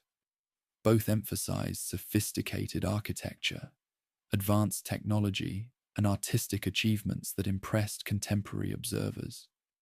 Both mention sudden destruction that ended these remarkable societies abruptly. The timeline discrepancy, the philosopher's 9,000 years versus the actual prehistoric chronology, might reflect confusion between Egyptian and Greek calendar systems. Egyptian records used lunar months rather than solar years for certain calculations, potentially creating a 10-to-1 ratio error that would place the 2450 BCE destruction around 1500 BC rather than 9600 BC. This adjusted chronology corresponds remarkably well with evidence for major disruptions in the prehistoric Aegean. The volcanic destruction of Thera provides a plausible natural mechanism for the catastrophic end that the account attributed to divine intervention. The massive explosion, tsunamis, and climate effects documented by modern science match the scale of destruction described in the narrative. The sudden disappearance of a major Aegean territory would have created exactly the sort of dramatic geological event that could inspire stories of divine punishment. The description of naval power resonates strongly with evidence for extensive maritime networks during the prehistoric period. The ability to project power across the Mediterranean, establish overseas colonies, and maintain complex commercial relationships all characterize the archaeological record of Aegean societies. The emphasis on peaceful prosperity rather than military conquest also matches the evidence from major centers. Artistic and technological achievements attributed to the lost people find parallels in prehistoric discoveries. The sophisticated urban planning, advanced hydraulic engineering, and artistic sophistication documented at sites like Knossos and Akrotiri demonstrate the reality of ancient achievements that the philosophers' contemporaries might have considered fantastical. The peaceful nature imagery and marine motifs that characterized art seem particularly relevant to the maritime character described. However, significant problems complicate any direct identification with archaeological evidence. The geographical specifications, a territory larger than Libya and Asia, located beyond Gibraltar, cannot be reconciled with any known prehistoric site. The political and military details in the account reflect classical Greek rather than ancient governmental structures. The philosophical themes that dominate the narrative suggest allegorical rather than historical purposes. Alternative explanations for the story continue to proliferate, with proposed locations ranging from the Black Sea to Antarctica. Most of these theories require selective interpretation of the text and ignore aspects that don't fit their preferred scenarios. The enduring appeal of the Lost Paradise seems to inspire more wishful thinking than rigorous analysis among many amateur researchers. Serious scholarship on the connection generally focuses on the possibility that the philosopher incorporated genuine historical memories into a primarily philosophical narrative, rather than attempting literal identification with specific archaeological sites. This approach examines how prehistoric realities might have influenced later Greek traditions that could have been encountered and adapted for philosophical purposes. The theory that stories of ancient naval powers survived in Egyptian records and influenced the account remains plausible, though unproven. Egyptian contacts with Aegean societies are well documented, and the long institutional memory of Egyptian temple organizations could have preserved accounts of major historical events. The priests of Sais, mentioned in the narrative, were indeed keepers of ancient traditions and historical records, Folk memories of prehistoric catastrophes often survive in mythological form long after the original events have been forgotten. The biblical flood narrative, Mesopotamian deluge stories, and Greek tales of world-destroying disasters may all preserve cultural memories of actual geological or climatic catastrophes. The account of destruction could represent a similar preservation of ancient historical memory. The psychological appeal of the story helps explain its endurance across diverse eras and societies. The image of a lost golden age destroyed by its own success resonates with universal human experiences of loss, change, and moral decline. Every generation finds contemporary relevance in the tale of advanced society that collapsed through hubris and corruption. Modern scientific analysis of the text reveals internal inconsistencies that support allegorical rather than historical interpretation. The numerical details, geographical specifications, and cultural descriptions contain elements that seem designed to serve philosophical arguments rather than preserve historical accuracy. The story's primary function appears to be illustrating timeless themes about power, virtue, and divine justice. Nevertheless, the possibility that historical memories influence the narrative cannot be dismissed entirely. The remarkable achievements documented by prehistoric archaeology demonstrate that ancient societies achieved levels of sophistication that classical Greeks might have considered almost supernatural. Stories of such achievements, preserved in Egyptian records and transmitted through Greek tradition, could have provided the factual foundation for philosophical elaboration. The debate over historical reality reflects broader questions about the relationship between myth and memory, literature and archaeology, philosophy and history. While definitive proof for any specific identification remains elusive, the discussion has contributed valuable insights into prehistoric achievements and the mechanisms by which historical memories transform into cultural narratives. The enduring fascination ensures that new theories and interpretations will continue emerging as archaeological knowledge expands and analytical techniques improve.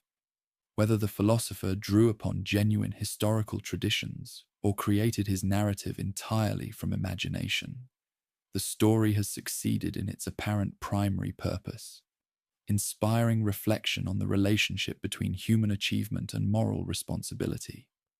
The connection between the lost civilization and prehistoric naval powers illuminates both the achievements of ancient societies and the power of narrative to preserve cultural memory across millennia. Even if no direct historical relationship can be established, the parallels between the literary vision and archaeological reality demonstrate how human imagination and historical experience can combine to create stories of enduring significance and compelling power. 9,000 years before his time, according to the great Athenian philosopher, there existed a realm of extraordinary power and sophistication. This society, called Atlantis, commanded fleets that dominated the Mediterranean and Atlantic, while its capital city displayed architectural marvels that surpassed anything in the known world. The inhabitants possessed advanced technology, accumulated vast wealth through commerce, and created art of unsurpassed beauty. Yet their very success contained the seeds of their destruction. As power corrupted their noble nature, the gods struck down their domain in a single day and night of earthquakes and floods. The philosopher presented this tale in two of his dialogues, the Timaeus and Critias, written around 360 BC. According to his account, the story had been preserved in Egyptian temple records and transmitted to Greece through Solon, the great lawgiver who had travelled to Egypt 2 centuries earlier. The priests of Sais, keepers of ancient wisdom, had shared this cautionary tale with the visiting Greek, who brought it back to Athens, where it passed through his family until it reached the writer's generation. Most scholars, in ancient times and for centuries afterward, regarded the lost civilization as a moral allegory rather than historical reality. The story served philosophical purposes perfectly, illustrating how even the most advanced societies could fall victim to hubris and moral decay. The detailed descriptions of government, geography, and customs provided examples for discussing ideal political arrangements and the relationship between virtue and power.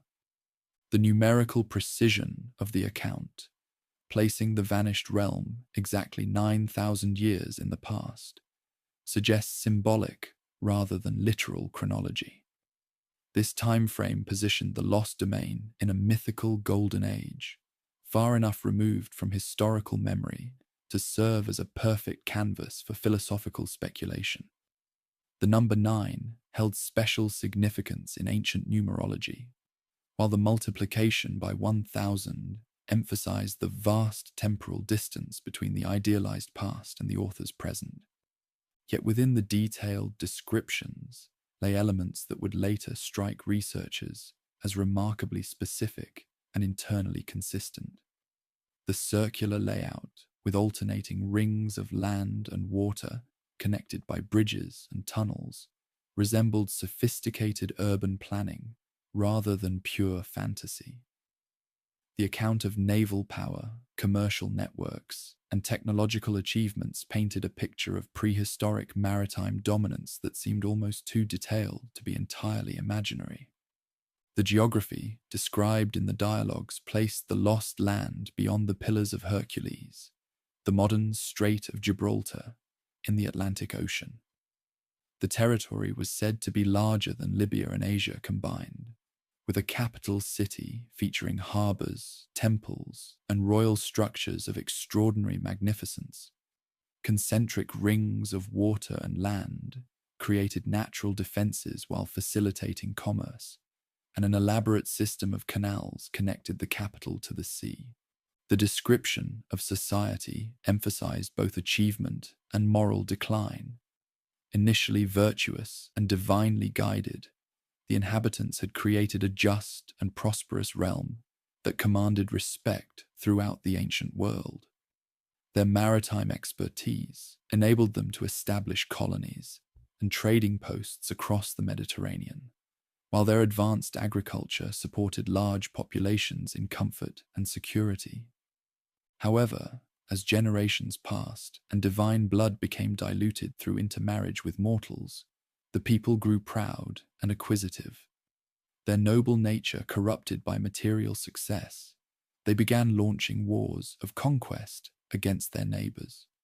When they threatened Athens and Egypt with invasion, the gods intervened to prevent their triumph, destroying their homeland in a catastrophic natural disaster that left no trace save memory. The Egyptian source that the philosopher claimed for his story adds another layer of complexity to the puzzle. Ancient Egypt possessed the longest historical records of any Mediterranean power, with temple archives stretching back thousands of years. If Egyptian priests had indeed preserved accounts of a vanished naval power, these records might represent genuine historical memory, filtered through centuries of retelling and interpretation. Solon's journey to Egypt, mentioned in several ancient sources, provides a plausible mechanism for the story's transmission to Greece. The great Athenian statesman spent years studying Egyptian law, religion, and history during his travels.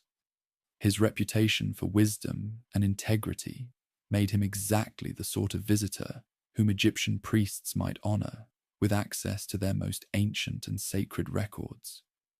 The question of whether the tale was invented entirely or drew upon existing traditions has fascinated scholars for over 2 millennia. References to lost lands and vanished peoples appear in various ancient sources, suggesting that stories of disappeared realms circulated widely in the Mediterranean world. The philosopher may have synthesized these traditions with his own insights to create the narrative. For nearly 2,000 years, the lost civilization remained primarily a subject for philosophical reflection rather than archaeological investigation. Medieval and Renaissance writers occasionally speculated about its possible location, but without the scientific tools necessary for serious research, such discussions remained largely theoretical. The story served mainly as a source of moral instruction and literary inspiration. The development of modern archaeology during the 19th and early 20th centuries changed this situation dramatically. As excavations revealed the genuine achievements of prehistoric societies, the possibility that the account might contain historical elements gained new credibility.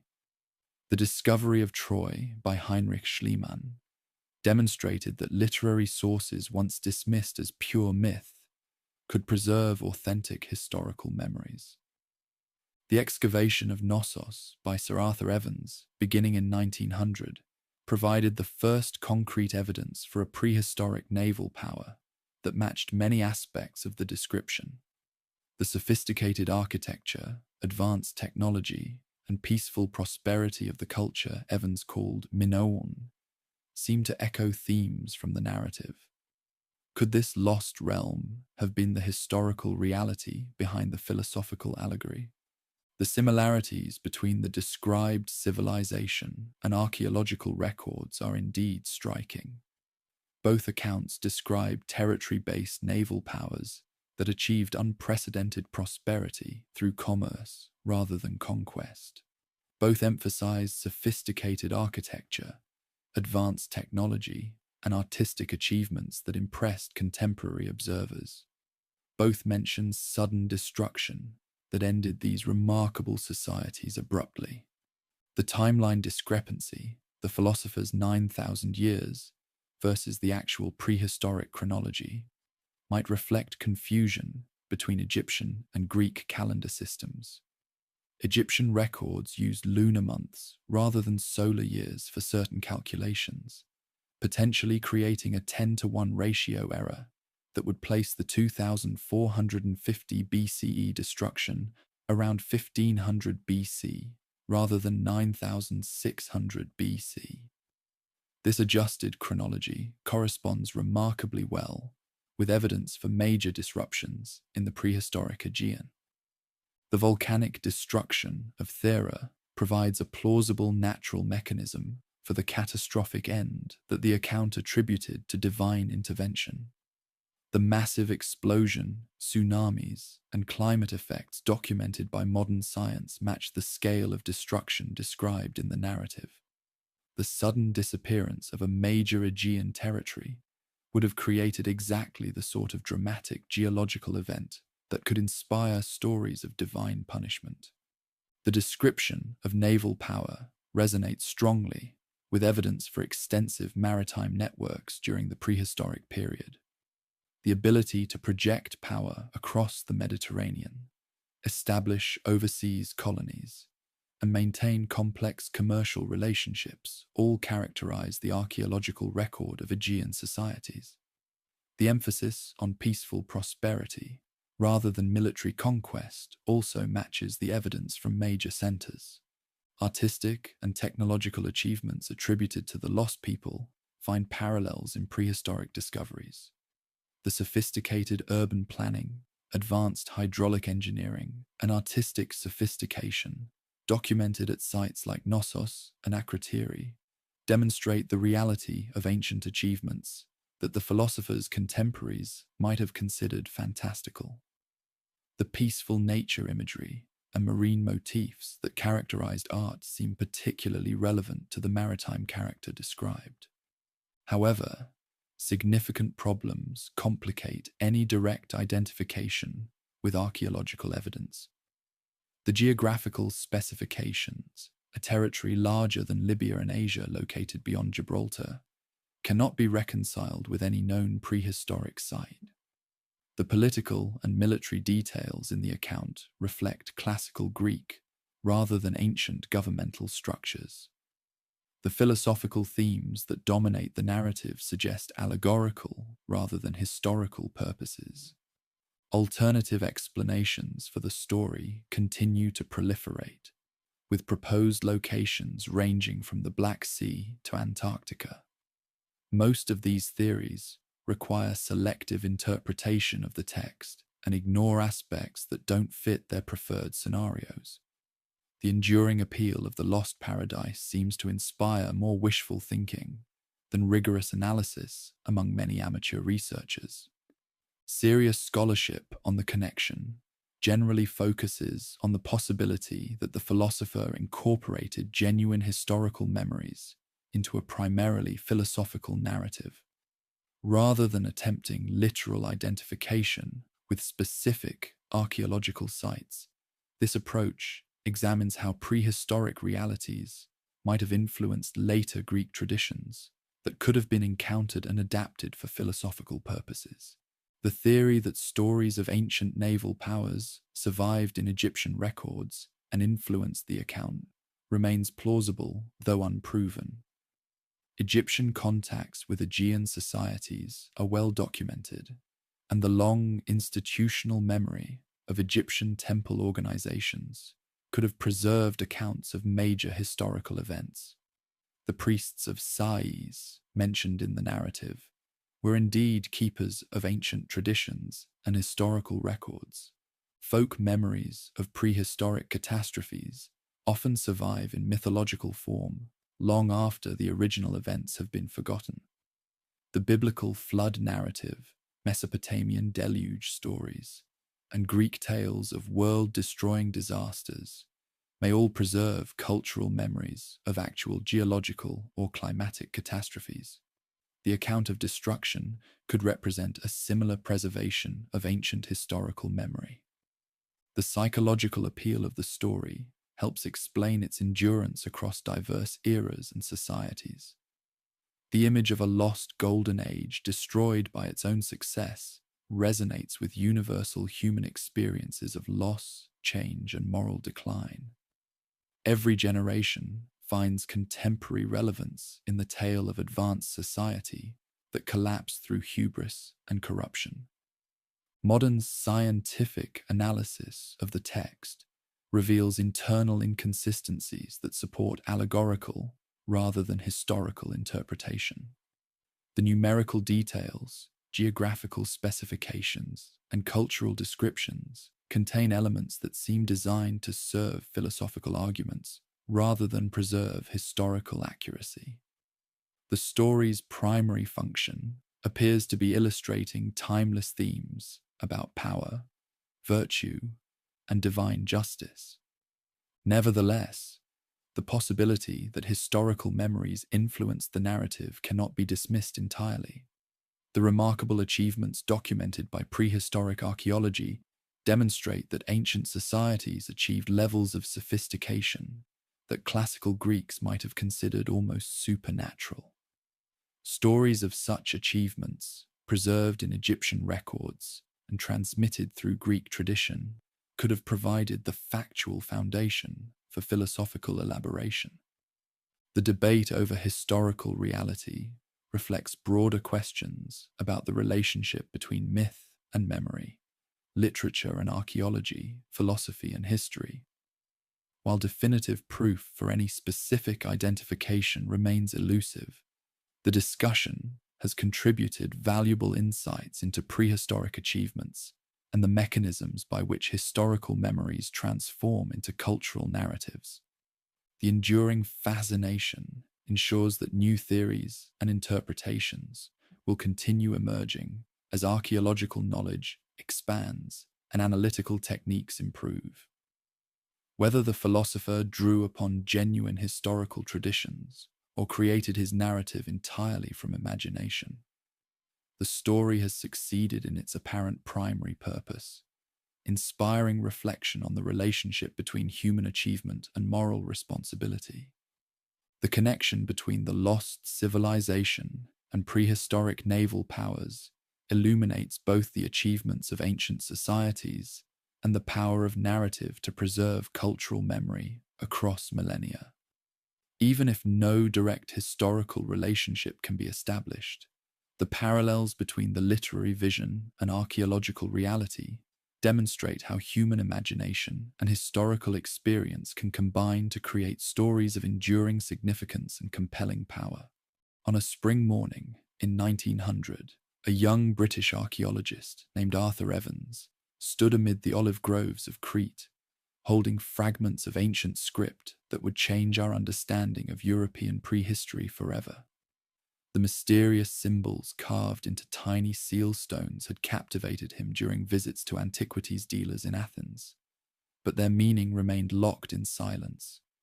Now, having purchased the site where local farmers had been finding these artifacts, the scholar was about to uncover evidence of a realm that had vanished so completely from historical memory that even the Greeks had forgotten its existence. The first season of excavation at the ancient center revealed wonders that exceeded the archaeologist's most optimistic expectations.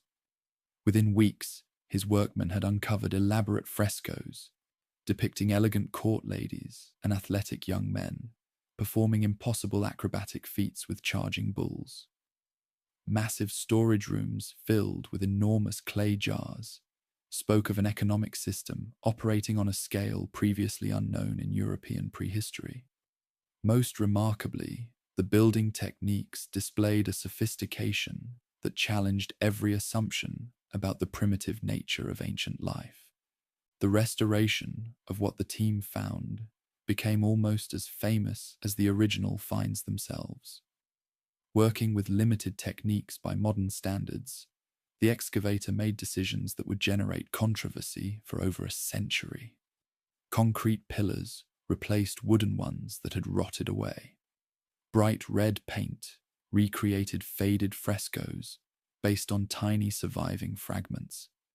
Steel reinforcements supported rebuilt walls that might otherwise have collapsed under their own weight.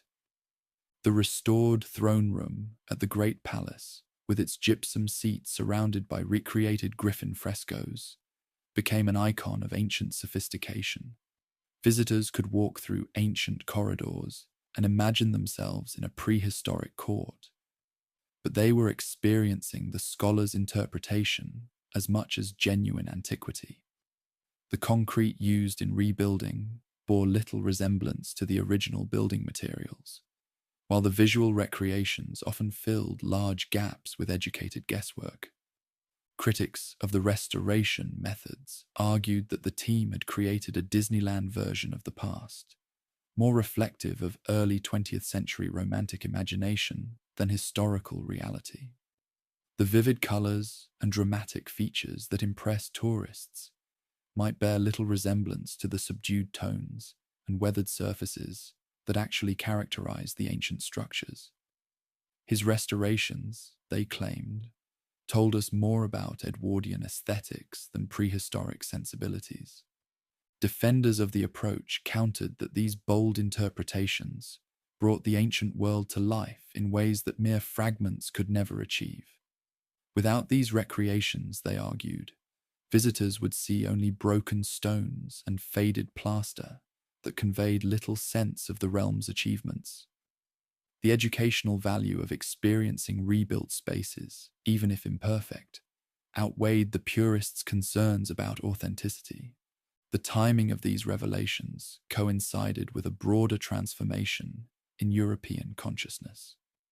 The early 20th century was an era of questioning traditional assumptions about progress and the relationship between ancient and modern achievements. The revelation that sophisticated societies had flourished in prehistoric Europe challenged linear narratives that placed classical Greece at the beginning of European development.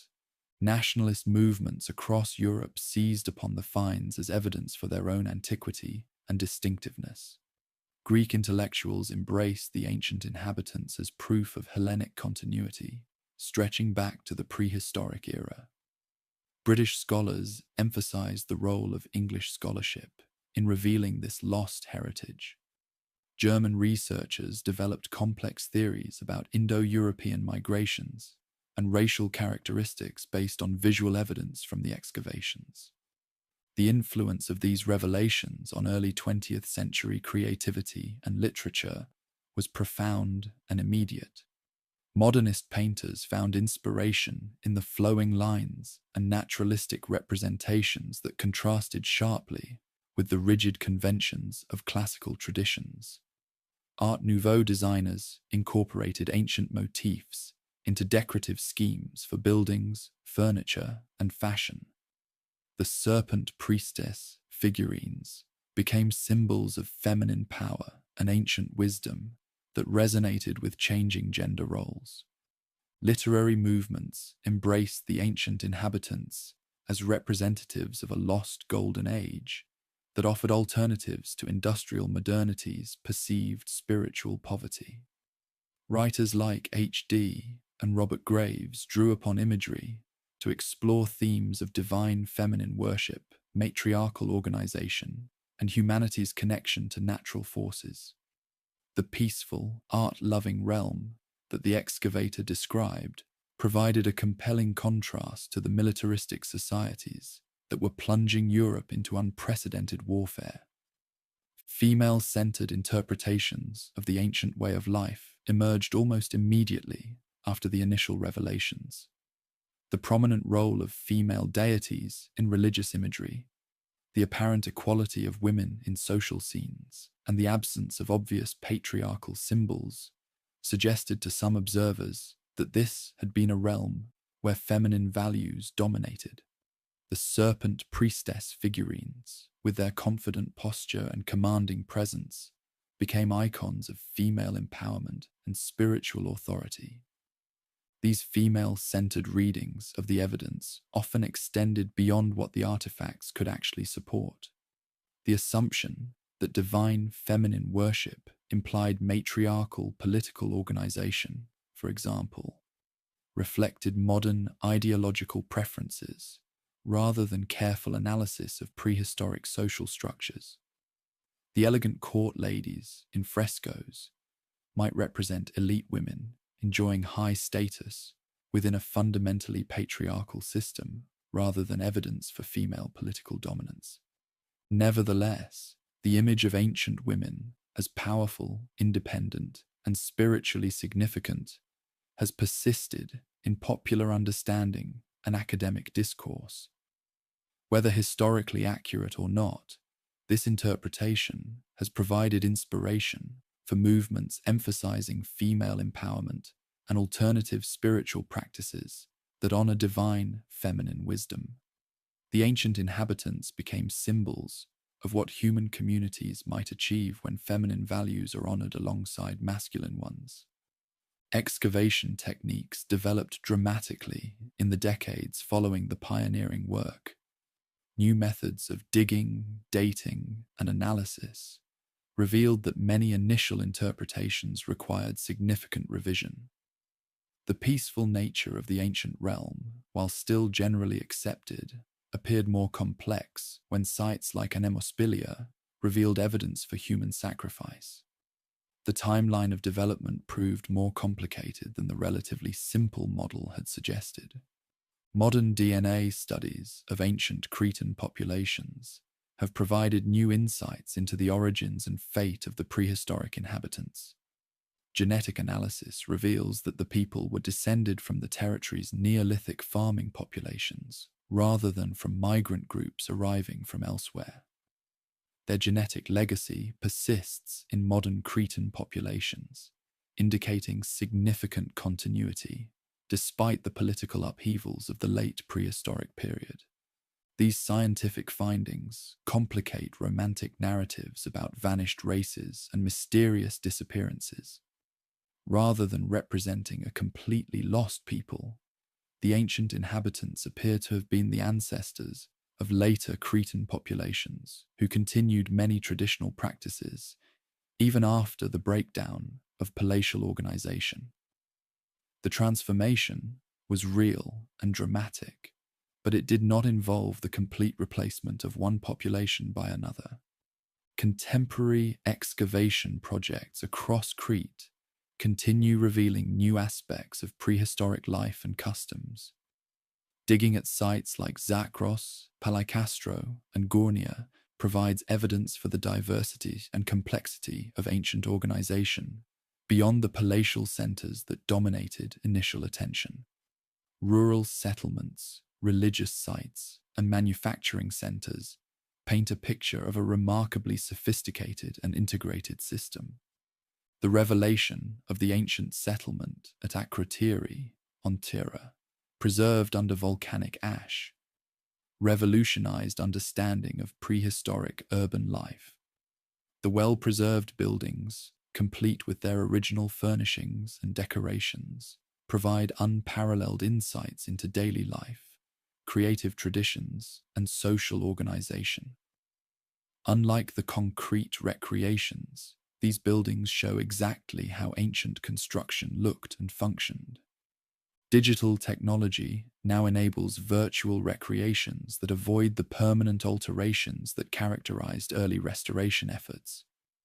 Computer modeling, based on precise measurements and scientific analysis, can recreate ancient buildings and decorative schemes without physically altering the remains. These virtual environments allow visitors to experience rebuilt spaces while preserving the original artifacts for future study. The question of what to do with the concrete recreations remains contentious. Some argue that these early restorations should be removed to expose the original prehistoric remains, allowing modern techniques to reveal what the structures actually look like. Others contend that the recreations have become historical artifacts in their own right, documenting the history of interpretation and early 20th century attitudes. Recent decisions have generally favored preservation of the existing recreations, while clearly marking them as modern interpretations rather than ancient originals. New excavations focus on areas not affected by earlier restoration work, while advanced techniques reveal details of original construction and decoration that the pioneer could never have detected. This approach acknowledges both the historical importance of the early finds and the need for more scientific analysis. The impact of the revelations on our understanding of European prehistory extends far beyond the specific people uncovered. The demonstration that sophisticated urban societies had flourished in prehistoric Europe challenged assumptions about the primitive nature of ancient communities. The evidence for extensive trade networks, advanced technology, and complex social organization showed that sophistication was not unique to the classical realms of Greece and Rome. Educational curricula worldwide now include discussions of prehistoric achievements that would have been unimaginable before the initial excavations. Students learn about ancient creativity, construction techniques, and social organization as part of the broader story of human development. The peaceful nature of this early realm provides important lessons about alternative approaches to political organization and international relations. Popular entertainment continues to draw inspiration from ancient themes and imagery. Films, novels, and television productions feature prehistoric settings that owe much to the excavator's finds and interpretations. Video games allow players to build and manage ancient realms based on evidence. Fashion designers incorporate ancient motifs into contemporary clothing and jewelry collections. The enduring appeal of this ancient way of life reflects deeper human longings for connection to nature, spiritual meaning, and social harmony. In an age of environmental crisis and social fragmentation, the image of a sophisticated realm that achieved prosperity through peaceful cooperation rather than military domination offers hope and inspiration. Whether historically accurate or not, this image serves important psychological functions. New Age and alternative spirituality movements have embraced ancient symbolism and practices, often in ways that stretch the evidence considerably. Divine feminine worship, serpent symbolism, and labyrinth meditation draw inspiration from prehistoric artifacts, while serving contemporary spiritual needs. These modern practices may bear little resemblance to ancient religious traditions, but they demonstrate the continuing power of imagery to inspire and transform. Academic conferences and scholarly publications continue to debate fundamental questions about ancient organization and customs. Recent finds and new analytical techniques regularly challenge established interpretations and suggest alternative understandings. The field remains vibrant and controversial, with passionate disagreements about everything from political structures to religious practices. International collaboration has become essential for understanding the broader context of prehistoric Mediterranean societies. The ancient realm can only be fully understood in relation to contemporary communities in Egypt, Mesopotamia, Anatolia, and the Greek mainland. Comparative studies reveal both unique achievements and shared characteristics that illuminate the broader patterns of prehistoric development. Museums worldwide house ancient artifacts that continue to amaze and inspire visitors. The serpent priestess figurines, bull-leaping frescoes, and elegant pottery vessels represent some of humanity's earliest masterpieces of creative achievement. These objects serve as tangible connections to ancestors whose creativity and skill established foundations for all subsequent European development. The legacy of the pioneering excavations extends beyond digging to influence broader approaches to interpretation and historical understanding. The willingness to make bold interpretations based on limited evidence, while sometimes problematic, demonstrated the importance of imagination and synthesis in bringing the past to life. Modern researchers, while more cautious in their claims, continue to build upon the foundation established. As we stand at the beginning of the 21st century, more than 12 decades after the scholar first uncovered the prehistoric treasures, the ancient inhabitants continue to fascinate and inspire. New technologies promise to reveal details of their lives and achievements that earlier generations could never have imagined. DNA analysis, satellite imagery, and advanced dating techniques are revolutionizing our understanding of prehistoric communities. Yet the fundamental questions that drove the original research remain as compelling as ever. How did human communities first achieve the complex organization necessary for urban life? What conditions enable peaceful prosperity, and what forces lead to breakdown? How do we balance individual achievement with social cooperation, economic development with environmental sustainability, local tradition with international exchange? The ancient inhabitants, as revealed through evidence and filtered through more than a century of interpretation, continue to offer insights into these enduring human challenges. Their achievements remind us of the remarkable creativity and adaptability that have characterized our species throughout history.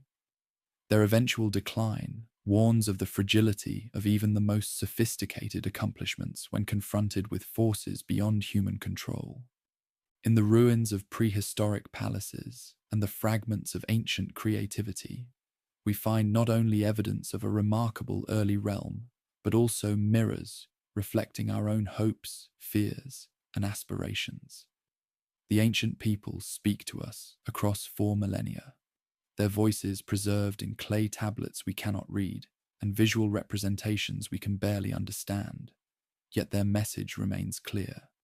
Human creativity and cooperation can achieve wonders that transcend the limitations of any single generation. The story of their rediscovery reminds us that the past is never truly lost, only waiting to be found by those with the curiosity and persistence to search for it. In caves and ruins, in pottery fragments and structural remains, the evidence of human achievement endures, ready to inspire new generations with the knowledge that our ancestors accomplished great things and that we, their inheritors, might accomplish even greater ones.